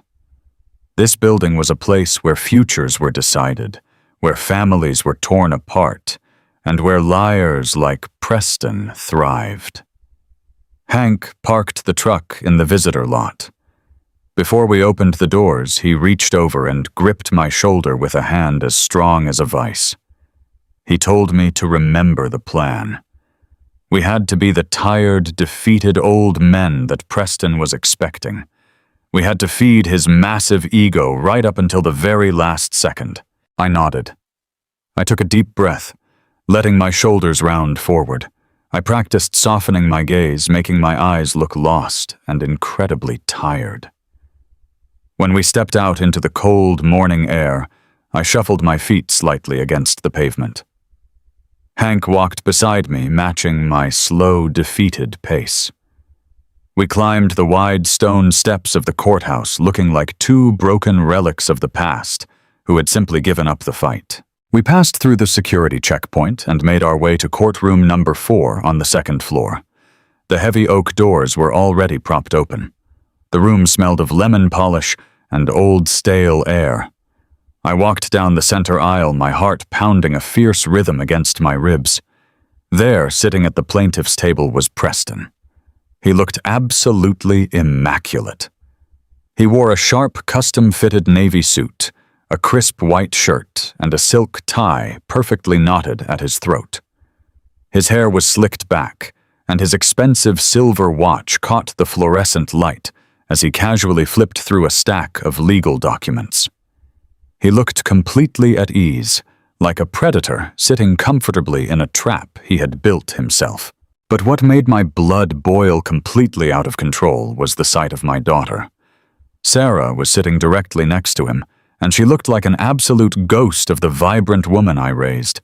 She was swimming in a black dress that looked too big for her. Her face was incredibly pale, and dark, heavy circles completely shadowed her beautiful eyes. She sat with her shoulders hunched forward, her hands nervously twisting a crumpled tissue in her lap. Preston had mentally and emotionally isolated her for weeks. He had twisted her grief over her mother into a weapon, using it to break her spirit so she would blindly follow his lead. When I walked into the courtroom, Sarah looked up at me. Her eyes filled with a fresh wave of agonizing tears. She looked at me with so much pity and sorrow, truly believing that she was about to watch her father be locked away for his own good. I wanted to cross that room, pull my daughter into my arms, and carry her out of that building. But I knew if I did that, Preston would just file another injunction. He would drag this out for years, draining her accounts and destroying her life while tying me up in endless legal battles. I had to let her hurt for just a little while longer. I gave her a small, weak nod, playing my part perfectly, and took my seat at the defendant's table with Hank right by my side. Preston noticed us sitting down. He turned his head and offered me a sickeningly polite, condescending smile. It was the smile of a man who believed he had already won the entire war without ever taking a single punch. A few minutes later, the wooden door behind the bench swung open, and the judge entered the room. He was an older, stern-looking man with white hair and sharp glasses. He took his seat, struck his gavel once, and called the emergency conservatorship hearing to order. The room fell completely silent. The judge looked down at his paperwork and then looked over at Preston's table. He asked the petitioner to state his case for the emergency removal of my legal rights. Preston stood up. He buttoned his expensive suit jacket with a smooth, practiced motion and approached the center podium. He was completely in his element. This was his stage, and he was ready to deliver the performance of his life. He cleared his throat and began to speak in a soft, incredibly reasonable voice that dripped with absolute poison. He addressed the judge with the utmost respect, claiming that this was the most difficult day of his entire life. He spun a beautiful, tragic tale about our family. He talked about how much he loved my wife Caroline, and how her sudden passing had completely devastated our household. Then he turned his focus squarely on me. Preston looked at the judge with eyes full of manufactured sympathy and began to completely assassinate my character. He told the court that I was a simple, hard-working diesel mechanic who had unfortunately pushed himself far beyond his physical and mental limits. He claimed that the grief of losing Caroline had caused my mind to completely fracture. He painted a terrifying picture of an aggressive, confused old man who was wandering aimlessly through a large suburban house, hoarding garbage and refusing to accept reality.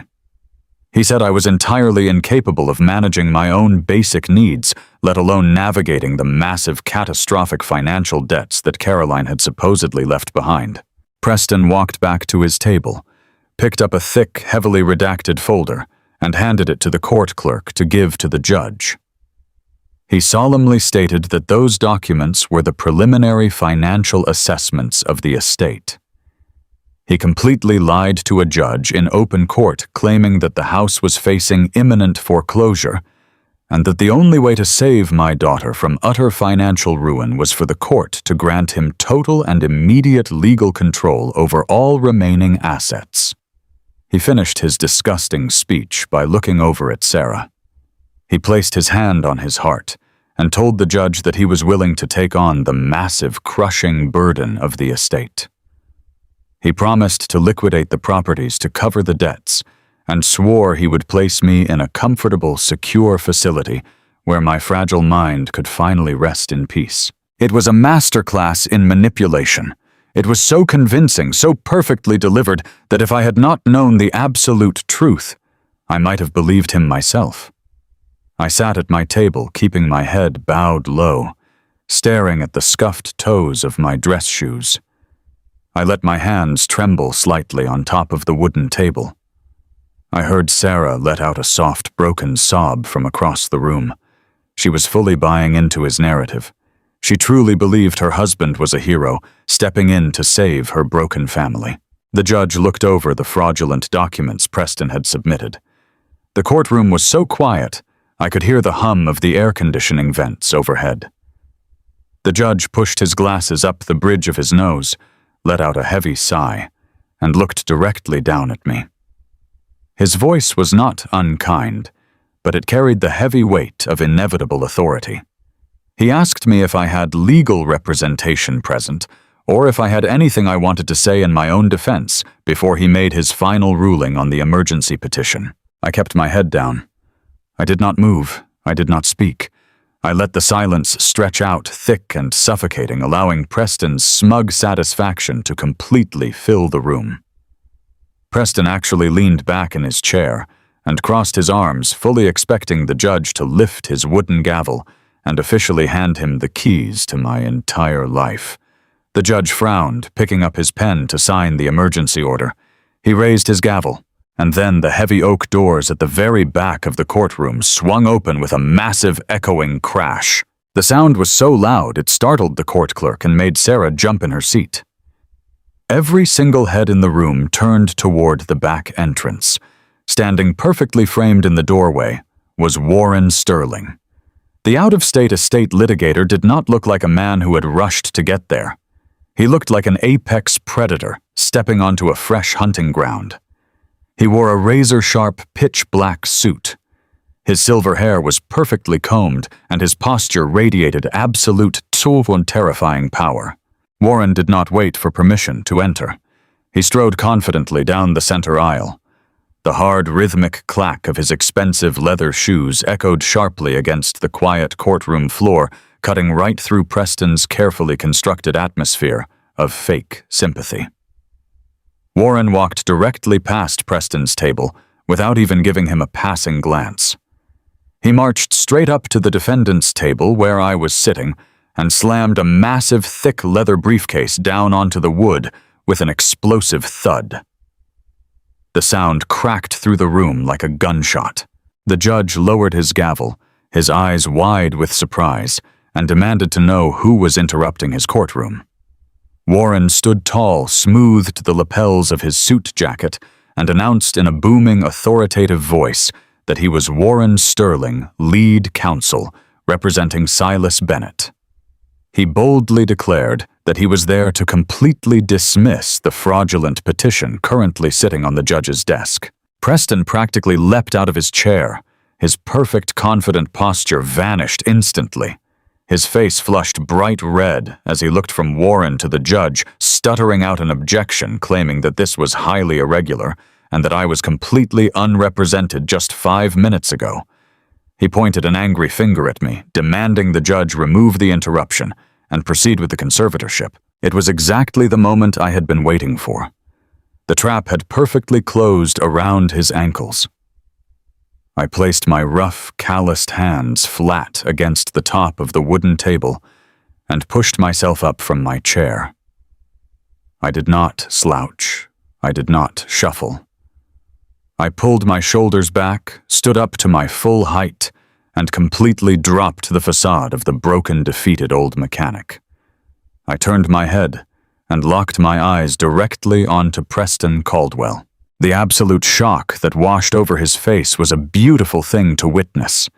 The smug, arrogant smirk completely melted away, instantly replaced by raw, naked panic. He looked into my eyes and saw the cold, unyielding fire of a man who was fully in control of the room. He suddenly realized that I was not confused. I was not stupid. And I was absolutely not going to be erased. The dumb mechanic was gone, and the man who was about to dismantle his entire life was standing right in front of him. Warren Sterling did not just speak to the judge, he commanded the entire room.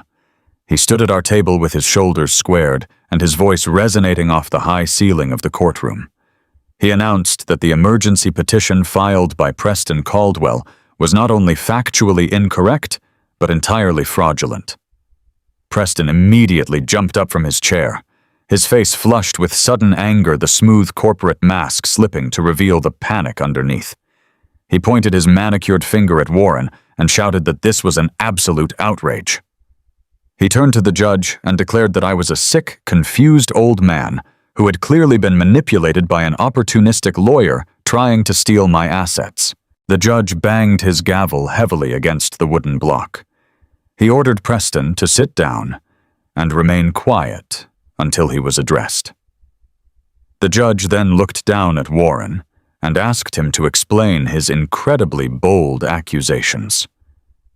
Warren calmly reached into his massive leather briefcase. He pulled out a thick, pristine document sealed inside a heavy blue protective folder. He walked right up to the judge's bench with total confidence and handed the folder over. Warren stated that he was submitting the official, legally binding, and recently notarized last will and testament of Caroline Bennett. He added that this document was finalized and filed a mere 3 months before her passing, making it the only active and legal directive for her entire estate. Preston scoffed loudly from his table. He stood up again, ignoring the judge's previous warning, and argued that he had already submitted the preliminary paperwork.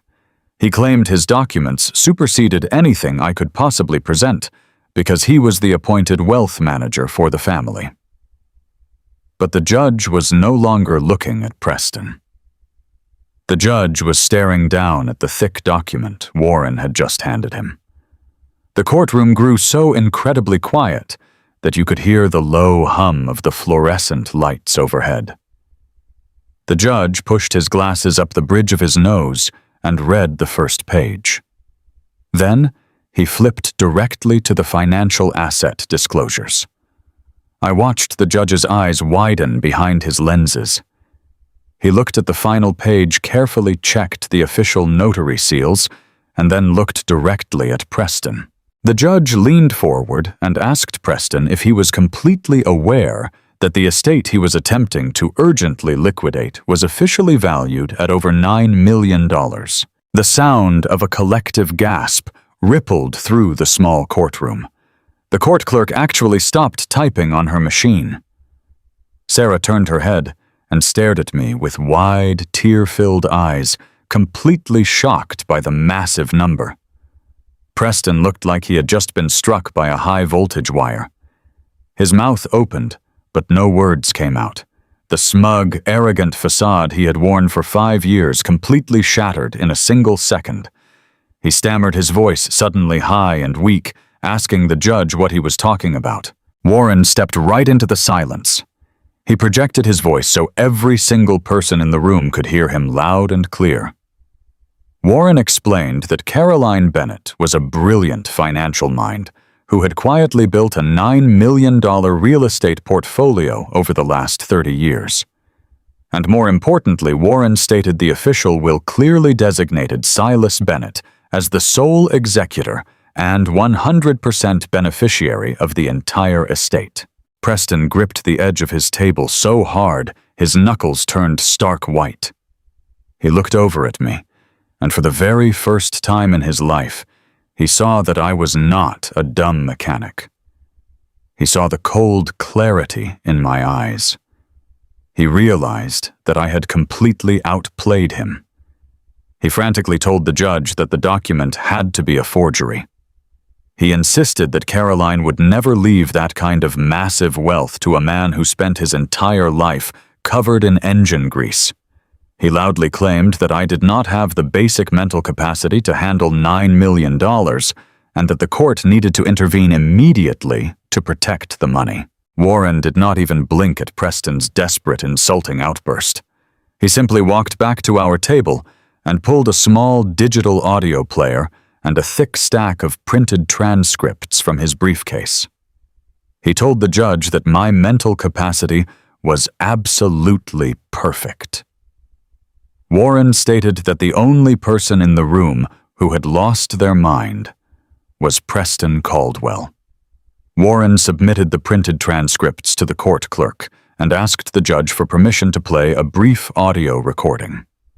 He explicitly explained that this recording was captured legally within the confines of my own home just 24 hours ago during a conversation Preston initiated. Preston's eyes darted wildly around the room. He looked at the heavy wooden doors at the back of the courtroom like a cornered animal calculating an escape route. The judge granted Warren permission to proceed. Warren pressed a button on the small black device. Suddenly, Preston's own voice filled the silent courtroom. The audio was crystal clear. Every single person in the room heard Preston bragging about his expensive downtown lawyers. They heard him laughing about how flexible estate law could be when you knew exactly which numbers to adjust and which liabilities to invent. They heard him explicitly confess that he had creatively interpreted Caroline's estate to ensure he had total control over the liquidation process.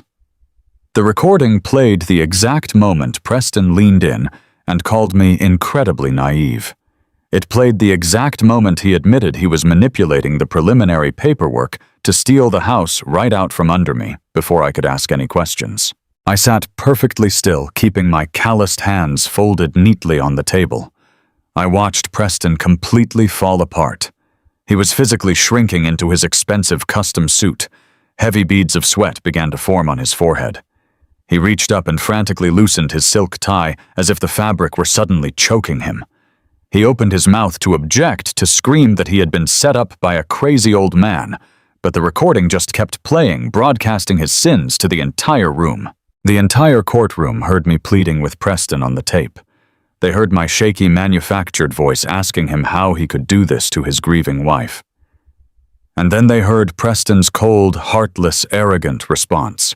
They heard him call my daughter Sarah highly emotional, incredibly soft, and hopelessly gullible. They heard him boldly boast about how Sarah would sign whatever legal forms he put in front of her because she was too blinded by grief to read the fine print. Sarah let out a sharp, devastated gasp. She pulled her hands away from the table and pressed them over her mouth. She shoved her chair away from Preston, her whole body shaking violently. She looked at the man she had loved, the man she had trusted to protect her during the darkest moment of her life, and she saw a complete monster. The illusion of the perfect corporate husband dissolved into thin air, leaving only a greedy, malicious predator in his place. But Warren Sterling was not finished. A brilliant lawyer does not stop until the opposing side is completely dismantled and unable to fight back. Warren turned off the audio player and picked up another thick folder from his briefcase. He walked over to the judge's bench and submitted the heavy dossier compiled by Caroline's private investigator. Warren announced that Preston Caldwell was not filing an emergency conservatorship out of concern for his fragile father-in-law. Warren stated that Preston was filing the petition out of sheer, unadulterated financial desperation. Warren spoke clearly and methodically, reading the investigator's findings into the official court record. He revealed to the judge that Preston Caldwell was currently drowning in over $2 million of hidden personal debt. He listed the illegal offshore sports gambling accounts that Preston had been funding. He listed the spectacular financial losses Preston had suffered at foreign casinos. He listed the crippling high-interest loans Preston had taken out from aggressive private lenders. Warren painted a perfect, undeniable picture of a corporate fraud who was completely out of time. He explained that Preston desperately needed to seize our family home and liquidate my assets immediately because his dangerous creditors were finally closing in on him. Preston tried to speak. He raised his shaking hand and stuttered out a weak, pathetic objection, claiming that those financial records were entirely private and irrelevant to the current probate hearing. The judge glared down at him with eyes full of absolute fury and sternly ordered him to remain silent. Then Warren delivered the final crushing blow. He turned away from the judge and walked directly over to where my daughter was sitting. He held a small stack of papers in his hand. His booming voice softened with genuine sympathy as he spoke to Sarah. Warren told her that he was deeply sorry she had to find out this way, but that her mother wanted her to know the absolute truth before her entire life was destroyed. Warren gently placed the papers on the table right in front of her. He turned back to the judge and stated that those papers were verified transcripts of telephone conversations between Preston Caldwell and his longtime mistress. All the color completely drained from Preston's face. He looked like a corpse standing upright in a tailored suit. He panicked and reached out to snatch the papers away from Sarah, but Hank was much faster. Hank stepped forward from his seat, towering over Preston with his broad shoulders and hard, unyielding sheriff's glare. Hank did not have to say a single word or throw a single punch. His massive, intimidating presence alone made Preston freeze and slowly pull his trembling hand back. Sarah picked up the transcripts. Her tear-filled eyes frantically scanned the pages. She read the exact words her husband had spoken to another woman while Caroline was dying in our living room. She read the part where Preston laughed about how much he absolutely hated his boring suburban life with her. She read the exact sentence where Preston promised his mistress that he was going to drain every single penny from Sarah's personal savings transfer, all the funds offshore, and file for divorce the moment the money cleared. She read his detailed, horrific plan to leave her completely penniless and saddled with his massive hidden debts. She read how he planned to toss me into a miserable state-run psychiatric facility while they lived on a tropical beach funded entirely by my family's destruction. The devastating reality of the ultimate betrayal hit Sarah all at once.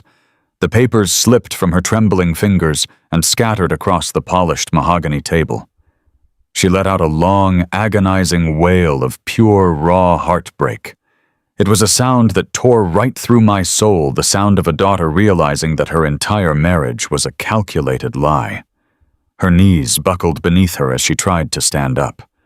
Before she could hit the courtroom floor, Hank reached out and caught her. He pulled her securely into his strong arms, shielding her from the man who had tried to ruin her. She buried her face in Hank's chest, sobbing uncontrollably as her entire world collapsed around her. I desperately wanted to walk over and comfort her, but I remained seated in my chair. I kept my eyes locked entirely on Preston.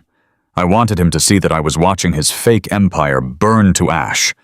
I wanted him to know that the dumb mechanic had orchestrated his absolute downfall. Preston was completely trapped. The smug corporate wealth manager was gone.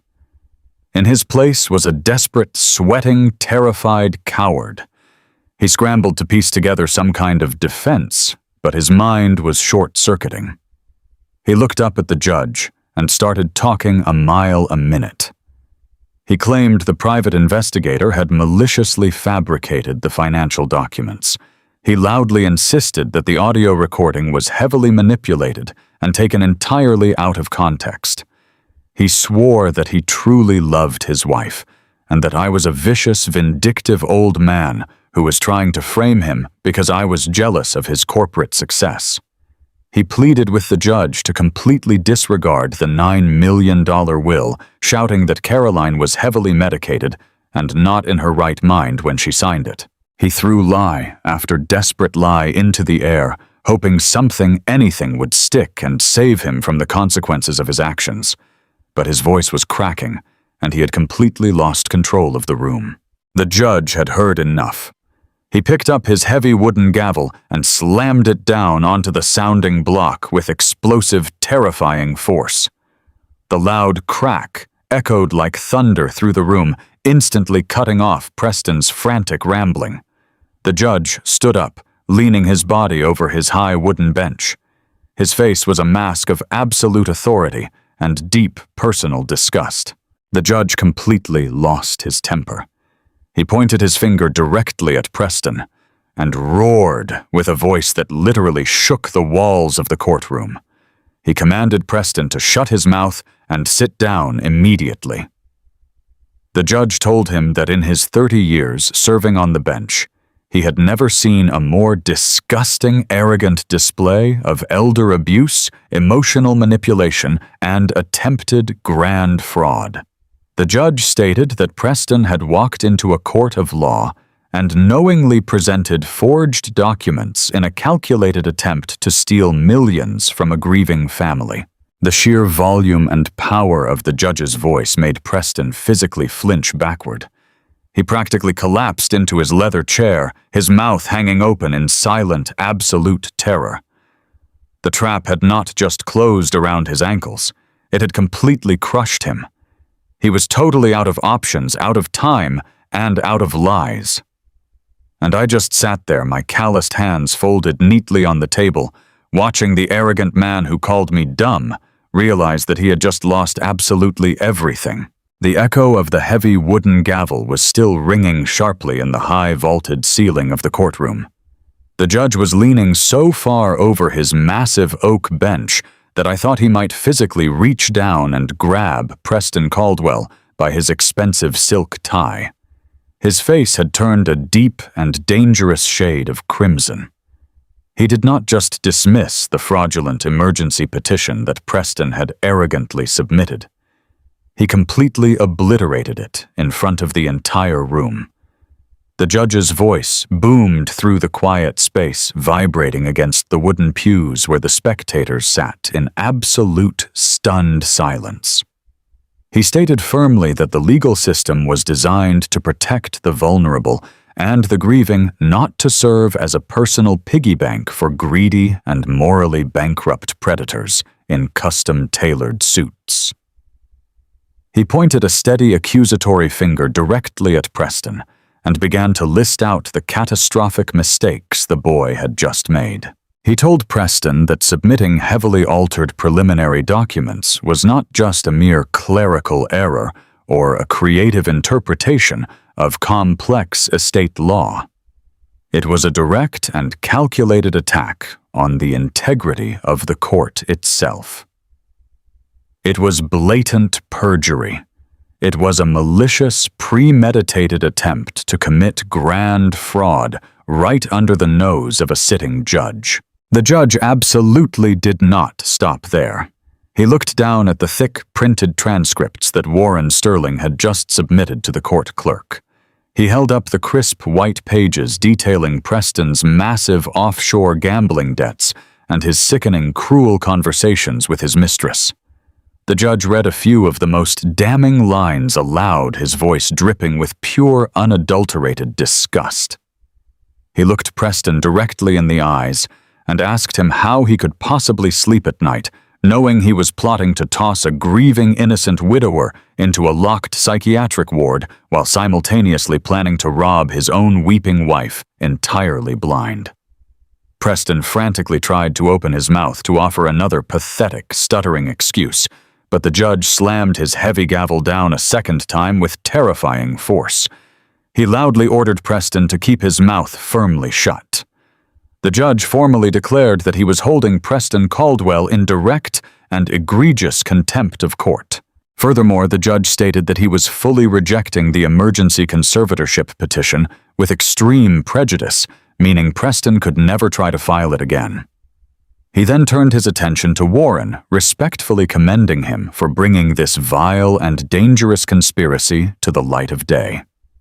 But the real justice, the absolute physical consequence of Preston's terrible actions, was already waiting patiently just outside the heavy wooden doors of the courtroom.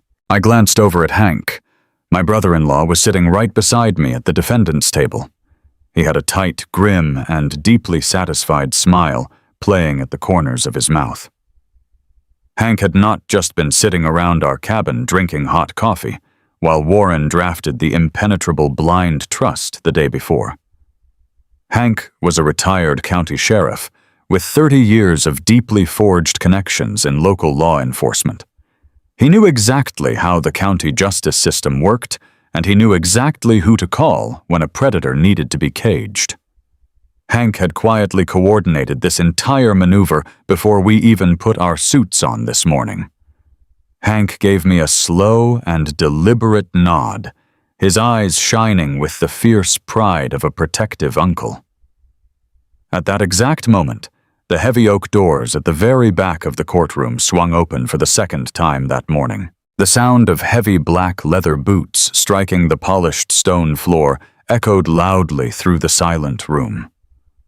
Two fully uniformed county deputies marched straight down the center aisle. Their faces were set in absolute stone, showing no emotion whatsoever. The heavy clinking of their leather utility belts and the distinct, terrifying rattle of steel handcuffs served as the perfect soundtrack to Preston Caldwell's ultimate and unavoidable demise.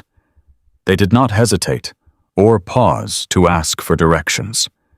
They walked with purpose right past the wooden gallery benches, right past my weeping daughter, and stopped directly behind Preston's leather chair at the plaintiff's table. Preston slowly turned his head, looking up at the two towering deputies standing over him. The very last remaining ounce of color completely drained from his face, leaving his skin looking like old, dry parchment.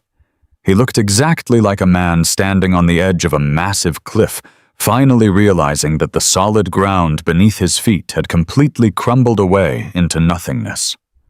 One of the deputies, a tall man with a thick, gray mustache and a deep, authoritative voice, placed a heavy hand directly onto Preston's shoulder. He did not politely ask Preston to stand up. He grabbed the expensive fabric of Preston's suit and practically hauled him out of the leather chair.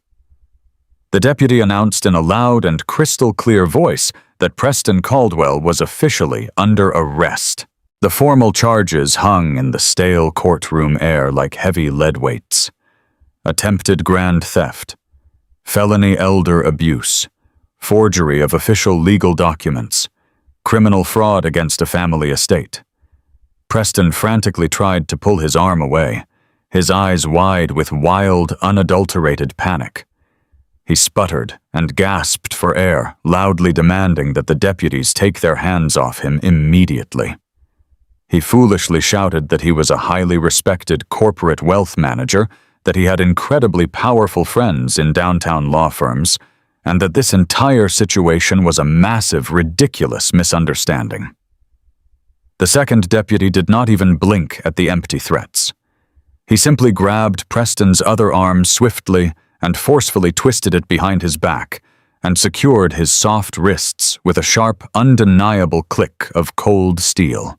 The mechanical sound of those heavy metal handcuffs locking firmly into place was the most beautiful and satisfying music I had ever heard in my entire 68 years of life. The harsh reality of the cold steel biting deeply into his wrists finally broke right through Preston's arrogant corporate delusion. The slick, confident predator who had sat in my living room just yesterday sipping my coffee and casually threatening to throw me into a miserable nursing home completely vanished from existence. His legs gave out and his knees literally buckled beneath him. The two strong deputies had to hold him up by his arms just to keep him from collapsing flat onto the hard courtroom floor. Preston looked wildly around the room, his chest heaving, as he desperately searched for anyone who would save him. He looked over at Sarah, hoping to manipulate her one last time. But my beautiful daughter had turned her face completely away from him. She was burying her head in her hands, entirely repulsed and deeply sickened by the pathetic sight of the man she once loved. She finally saw him for the greedy, soulless monster he truly was. Then Preston's desperate and terrified eyes locked directly onto me. The man who had looked down his nose at me for 5 years, the man who had called me a dumb and uneducated mechanic, dropped straight down onto his knees, dragging the two deputies down a few inches with him. He completely abandoned whatever tiny shred of dignity he had left. He started to beg like a trapped rat. He sobbed openly and loudly in the middle of the courtroom. Hot tears and nervous sweat poured down his face, completely ruining his expensive silk tie and soaking the collar of his custom shirt. He pleaded with me to call off the lawyers and talk to the judge. He frantically promised that he would sign over absolutely everything without a fight. He swore that he would walk away quietly, that he would grant Sarah an immediate divorce, and that he would never bother our family again. He begged me to just let him walk out the door and disappear. I looked down at my own hands resting on the wooden table.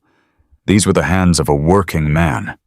These hands had spent 40 years building heavy engines and turning steel wrenches in the freezing cold. These hands had suffered through busted knuckles, deep cuts, and aching joints just to provide a safe and honest life for my family. Every single callus and scar on my skin was a testament to hard work and pure love. Preston had never worked a hard, honest day in his entire miserable life. He only knew how to wear expensive suits, forge fake documents, and steal what other good people had spent decades building. He thought his smooth words and corporate titles made him better than a man who got his hands dirty for a living. He was completely, fatally wrong. I slowly pushed my chair back and stood up to my full height. The entire courtroom was perfectly still as I walked deliberately around the defendant's table. I walked over and stopped right in front of where Preston was kneeling on the floor. I looked down at his crying, red, pathetic face. He looked up at me with wide, pleading eyes, hoping to find a shred of mercy in the heart of the old man he had tried to destroy. I did not feel any anger anymore. I did not feel any rage or desire to shout. I only felt a cold, absolute, and deeply settling clarity. I kept my voice incredibly calm, steady, and loud enough for him to hear every single syllable clearly. I told him that I might just be a simple mechanic Preston, but I know exactly how to completely dismantle a broken machine. You are done. The deputies pulled him roughly to his feet and dragged him backward down the center aisle of the courtroom. Preston continued to weep and plead, but his voice grew fainter and weaker as they hauled him out through the heavy oak doors. The doors swung shut with a loud final thud, cutting off his pathetic cries completely. The room was finally quiet again. The toxic, suffocating cloud that had hung over our family since Carolyn passed away had instantly evaporated. I turned around and walked straight over to Sarah. She stood up from her chair, her face stained with tears, and practically collapsed into my arms. I wrapped my heavy arms around her shaking shoulders and held her incredibly tight. I rested my chin on the top of her head and whispered that everything was going to be all right now. I told her that she was safe, that her mother's legacy was secure, and that nobody was ever going to hurt her again.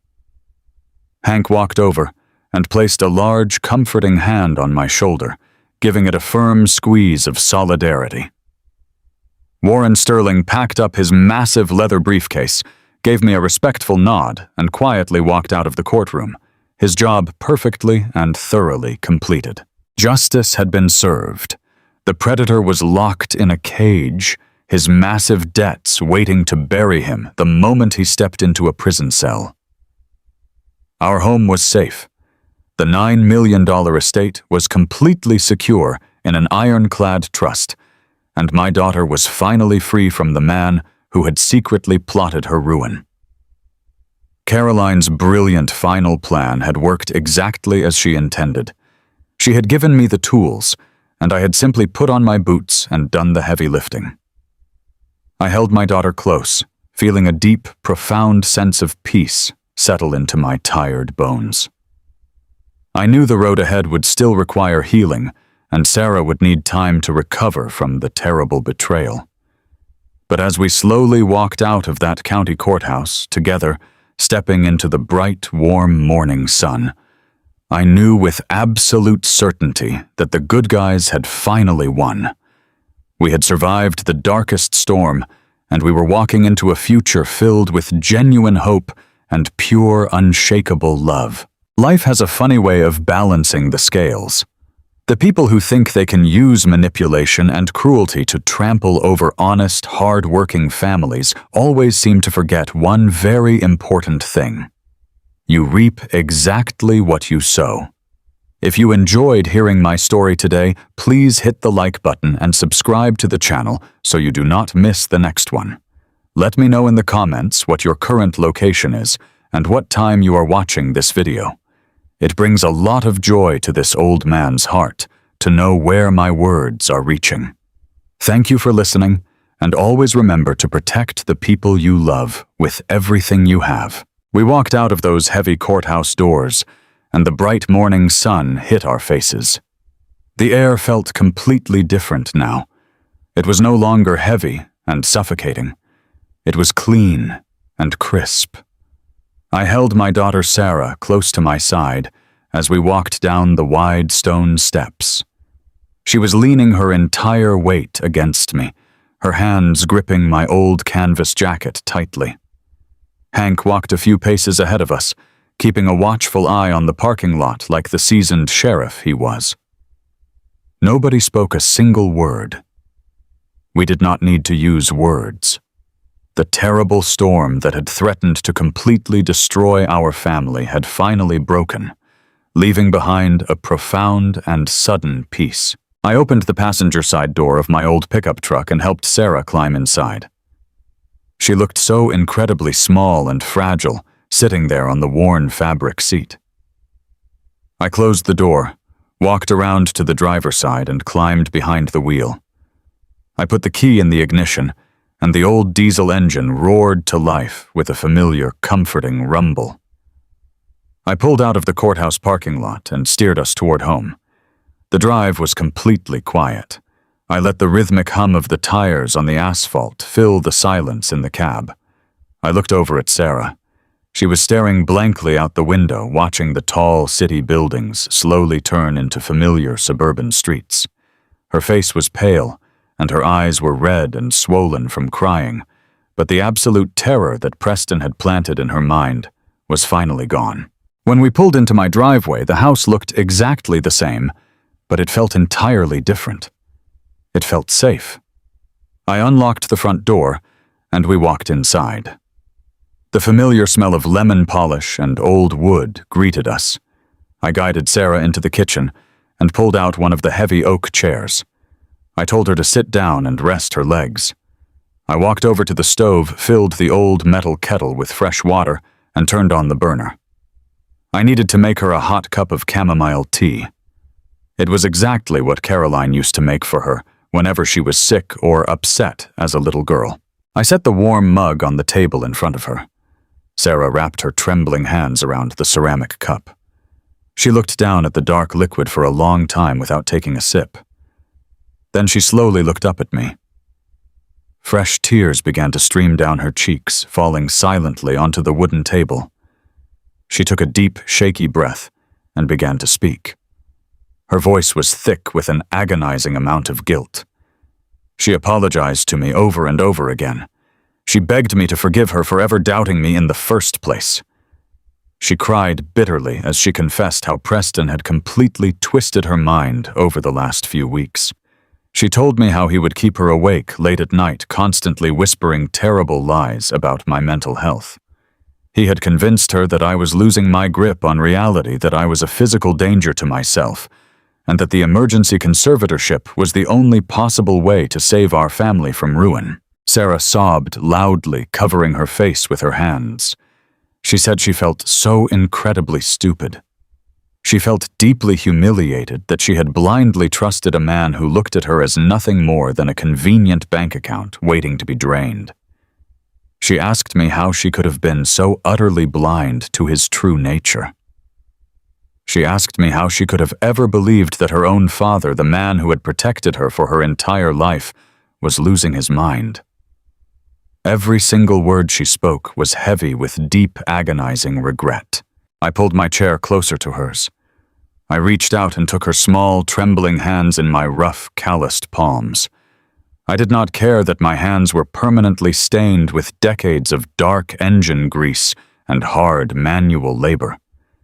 These were the hands that had held her when she took her very first steps. These were the hands that had built her childhood treehouse in the backyard. I looked directly into her tear-filled eyes and spoke with absolute clarity. I told her she had absolutely nothing to apologize for. I explained that dangerous predators like Preston Caldwell do not wear scary monster masks. They wear custom-tailored suits. They wear expensive cologne and flash charming, polite smiles to everyone they meet. I told her that sociopaths isolate their victims by preying on their very best qualities. Preston used her pure, trusting heart against her. He used her deep, overwhelming grief over losing her mother as a weapon to completely blind her to reality. That did not make her stupid or foolish. It simply made her a good human being who naturally expected goodness from others. I wiped a warm tear from her cheek with my rough thumb. I told her that a father never stops fighting for his child. I explained that I would gladly play the part of a confused, defeated, dumb mechanic for the rest of my natural life, if it meant keeping her safe from harm. I reminded her of what her mother had done. Caroline had fought a brilliant, silent war from her hospital bed just to make sure we had the exact weapons we needed to survive this nightmare. Caroline knew that family protects family. That is what we do in this house. We do not turn our backs when things get impossibly hard. We stand our ground, we gather our tools, and we dismantle the threats completely. Sarah threw her arms around my neck and held me tight. She cried onto my shoulder, but these were no longer tears of humiliation or fear. They were tears of profound relief and deep, healing gratitude. We sat there in the kitchen for a very long time, just holding on to each other, letting the horrible toxic poison of Preston Caldwell slowly drain completely out of our lives. The healing process had finally begun. Over the next few weeks, I stepped fully into my proper role as the sole executor of Caroline's massive estate. I met with Warren Sterling in his polished downtown office. Warren was a brilliant legal shark, and he moved with incredible speed and precision to secure our future.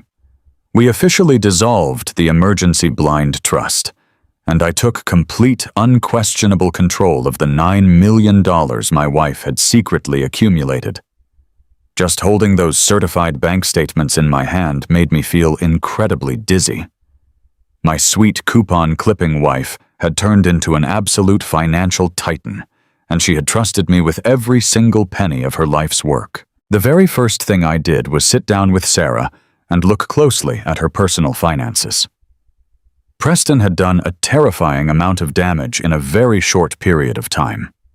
He had saddled her with hidden credit card debts and secretly drained the joint savings accounts they shared. He had taken out massive lines of credit, using her pristine financial history as collateral. I did not even blink at the staggering negative numbers on the screen. I used the estate funds to immediately pay off every single legitimate debt Sarah had to her name.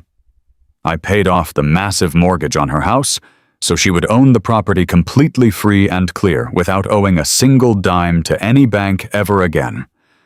I wanted to make absolutely certain that she would never have to worry about having a safe roof over her head for the rest of her life. Then I sat down with a highly respected financial advisor that Warren had heavily recommended. We structured a solid conservative investment portfolio designed to generate safe, long-term passive income for the family. But my absolute favorite part of the entire financial planning process was setting up the educational trusts. I created ironclad, fully funded college trusts for any future grandchildren Sarah might have one day. I made sure those trusts were legally locked away so tightly that no greedy opportunist could ever touch them. Carolyn had built this massive wealth to secure our family legacy, and I was going to ensure that her hard work protected our bloodline for generations to come. I essentially used my wife's brilliant financial empire to buy back our peace of mind. While we were busy rebuilding our lives, the federal justice system was absolutely dismantling Preston Caldwell. Because Hank had meticulously coordinated with the local authorities on the day of the hearing, the criminal investigation moved with devastating speed. The silver flash drive Caroline had left in the metal lockbox was an absolute gold mine for the federal prosecutors. It contained undeniable concrete proof of aggressive wire fraud, massive illegal offshore gambling felony forgery of legal documents, and severe elder abuse. Preston tried to hire expensive defense attorneys, but his reputation in the corporate world was completely obliterated overnight. The moment the news of his dramatic courtroom arrest hit the local papers, his high-end wealth management firm fired him immediately and publicly distanced themselves from his numerous crimes. His wealthy country club clients abandoned his portfolio in droves. His dangerous creditors finally cornered him legally, seizing his luxury cars, liquidating his expensive watches, and draining the very last pennies from his hidden accounts. The arrogant man who had bragged about living on a tropical beach was suddenly sitting in a cold concrete holding cell with absolutely nothing to his name but a massive stack of criminal indictments. I attended his final sentencing hearing several months later. I sat quietly in the back row of the federal courtroom wearing my plain denim overalls and my heavy work boots. Preston was brought into the room wearing a bright orange prison jumpsuit. His slick hair was a greasy, unwashed mess. He looked pale, gaunt, and completely broken in spirit. The federal judge did not show him a single ounce of mercy. Because he had actively preyed on a grieving family and attempted to commit grand fraud against a vulnerable estate, the judge handed down a maximum sentence. Preston Caldwell was sentenced to 15 years in a federal penitentiary without the possibility of early parole. He was also ordered to pay massive amounts of financial restitution that would ensure his meager prison wages were garnished for the rest of his miserable life. As the federal marshals led him away in heavy iron shackles, Preston stopped and looked back over his shoulder. Our eyes met across the crowded courtroom for one final time. I did not gloat. I did not smile. I just looked right through him like he was a pane of dirty glass. He was a broken machine, permanently dismantled and tossed onto the scrap heap where he truly belonged. I stood up, walked out of the courtroom, and never thought about him again. Life in our quiet suburban home slowly returned to a comfortable, steady rhythm. The heavy, suffocating silence that had followed Caroline's passing was gradually replaced by warm memories and bright light. I spent my days back in the garage, surrounded by the deeply familiar smell of dark motor oil, freshly cut sawdust, and old steel. The very first thing I built with my own 2 hands was a brand new massive oak workbench. I carefully selected the thickest, strongest reclaimed barn wood I could possibly find in the entire county. I bolted the heavy steel brackets directly into the concrete floor, deliberately covering the hidden commercial safe where Caroline had stored our absolute salvation. I sanded the rough edges until they were perfectly smooth, treating the wood with a rich, dark stain that brought out the natural beauty of the grain. Every single time I ran my calloused hands over the smooth wooden surface of that bench, I thought of my incredible wife. I thought of her brilliant mind and her fierce, undeniable love for our family. Sarah moved back into her childhood bedroom for a few months while she finalized the divorce paperwork and processed her healing. We spent our evenings sitting at the kitchen table drinking hot coffee and talking endlessly about the future. I watched the healthy color slowly return to her cheeks. I watched the bright, genuine smile that I had missed so much finally come back to her face. She eventually started an independent consulting business using her own natural talents and the absolute financial security her mother had provided to build a life entirely on her own terms.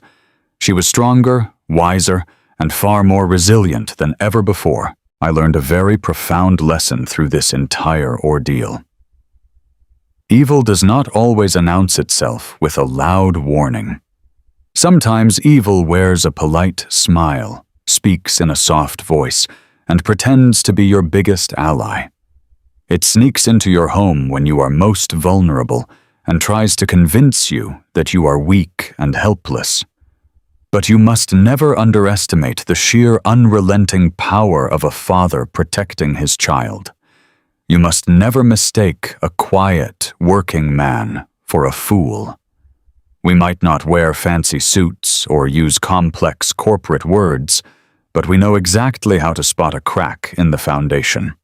We know how to roll up our sleeves, grab the heavy tools, and fix what is broken. Caroline showed me that true love is not just about holding hands and sharing quiet moments on the porch. True love is a fierce, protective armor. True love is anticipating the storm and leaving behind the exact weapons your family needs to survive the darkest night. We faced the absolute worst kind of betrayal, a betrayal born from pure, unadulterated greed. But in the end, patience, unyielding integrity, and the unbreakable bond of family completely destroyed the darkness. The predator was locked away, the fortune was secured, and my beautiful daughter was finally safe.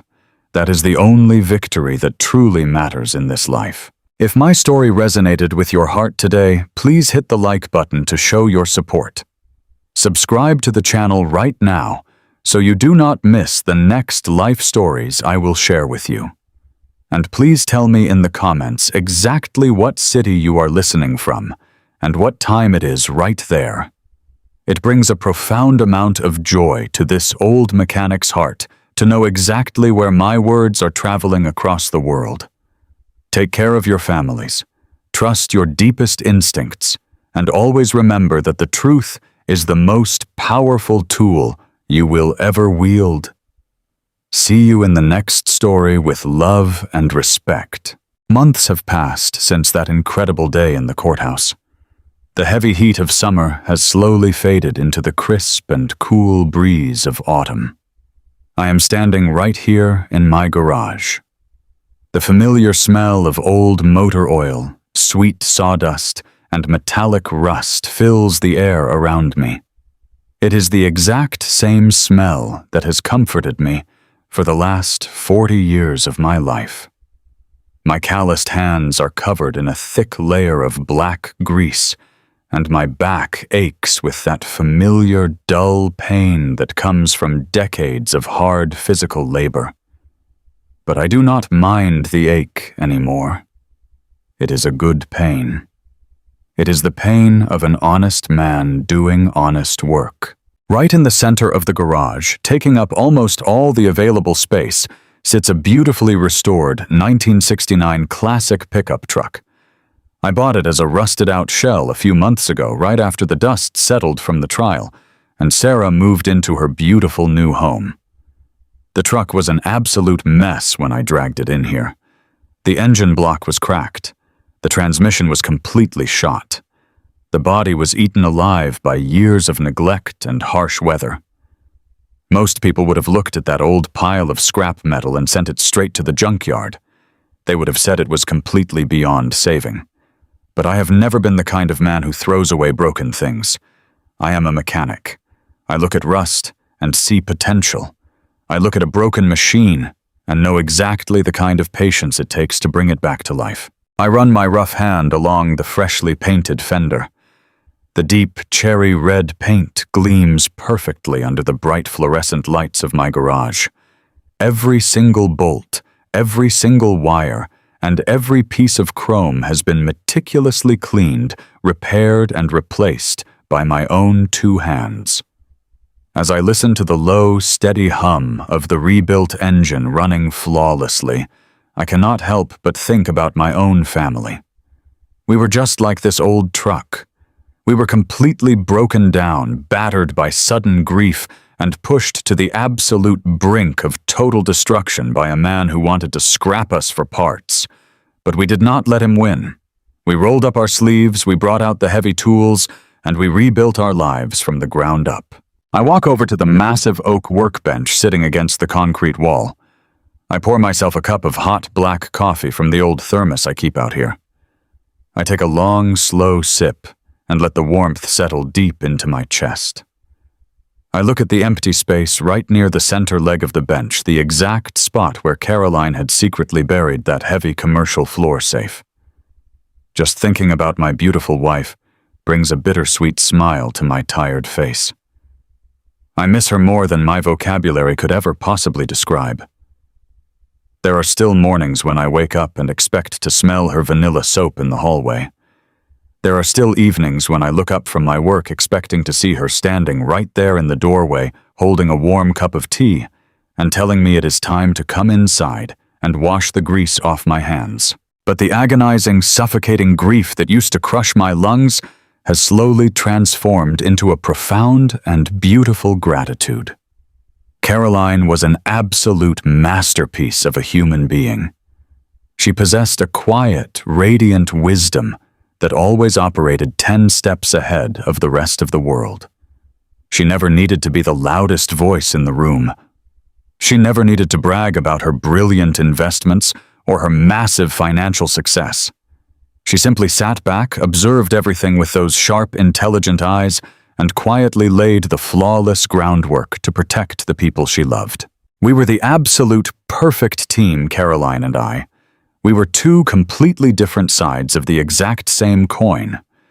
She had the quiet, calculating wisdom of a grandmaster playing a high-stakes game of chess, and I had the calloused, stubborn patience of a man who knew how to turn a wrench until his knuckles bled.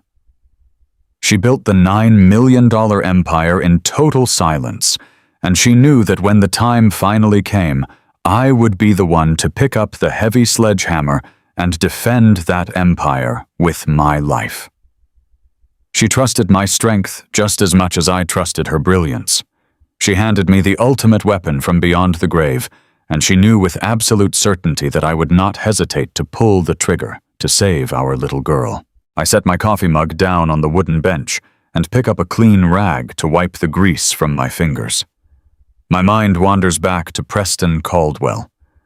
I think about how he looked in that federal courtroom, wearing an orange prison jumpsuit completely stripped of his expensive tailored suits and his arrogant corporate titles. The man is currently sitting in a tiny concrete cell facing 15 years of hard federal time, while his reputation and his entire fake life have been completely obliterated. He lost everything because he made one massive fatal miscalculation. He let his own greed blind him to the truth. So, Preston thought he was an untouchable genius.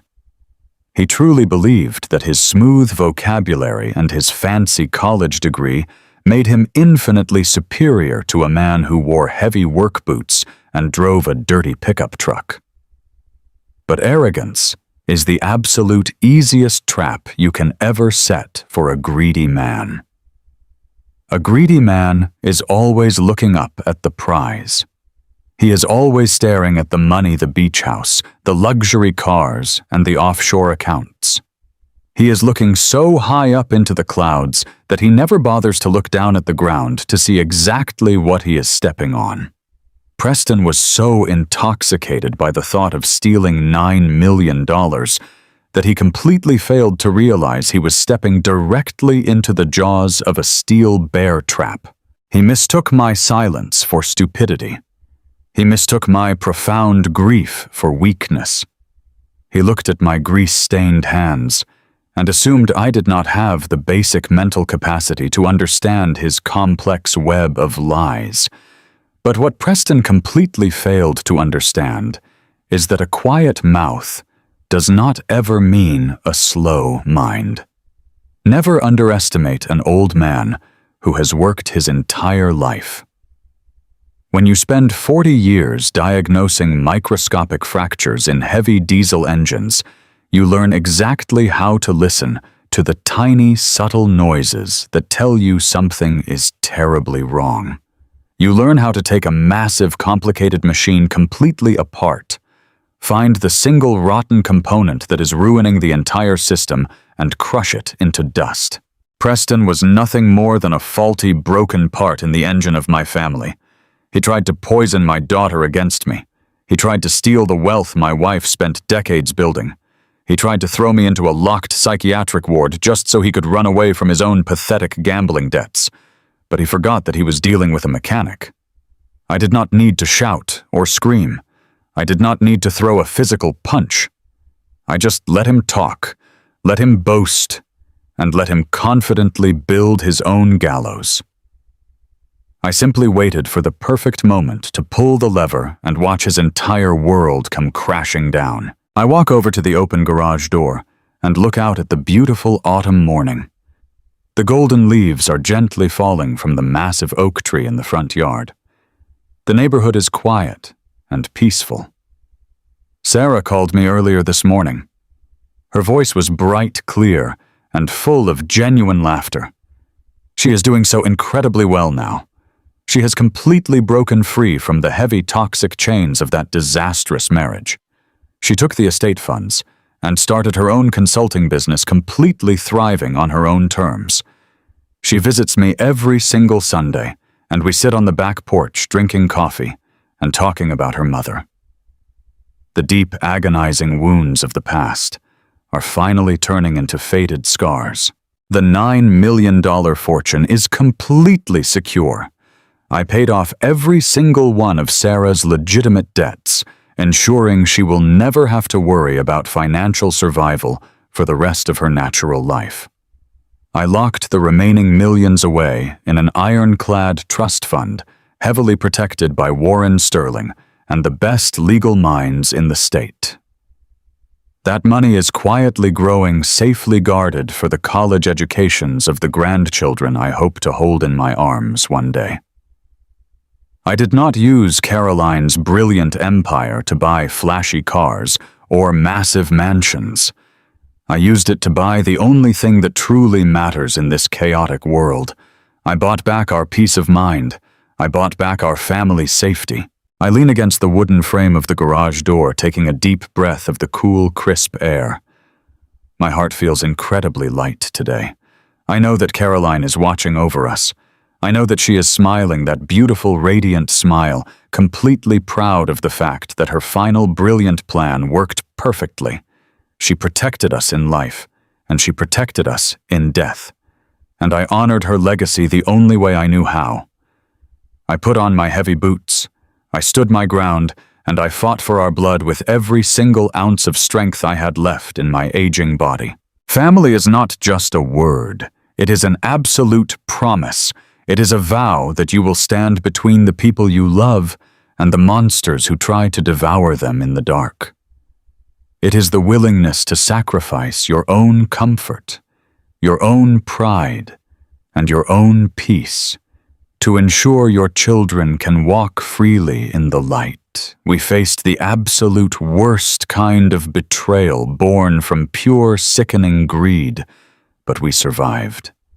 We survived because we remembered who we were, and we remembered what true love actually looks like when the storm finally breaks. If you believed in justice today, hit that like button to bring a smile to this old mechanic's face. Subscribe to the channel so you don't miss the next story. And tell me in the comments, where are you watching from, and what time is it there right now? It means the world to know how far Caroline's story has traveled. See you in the next one, with love and respect.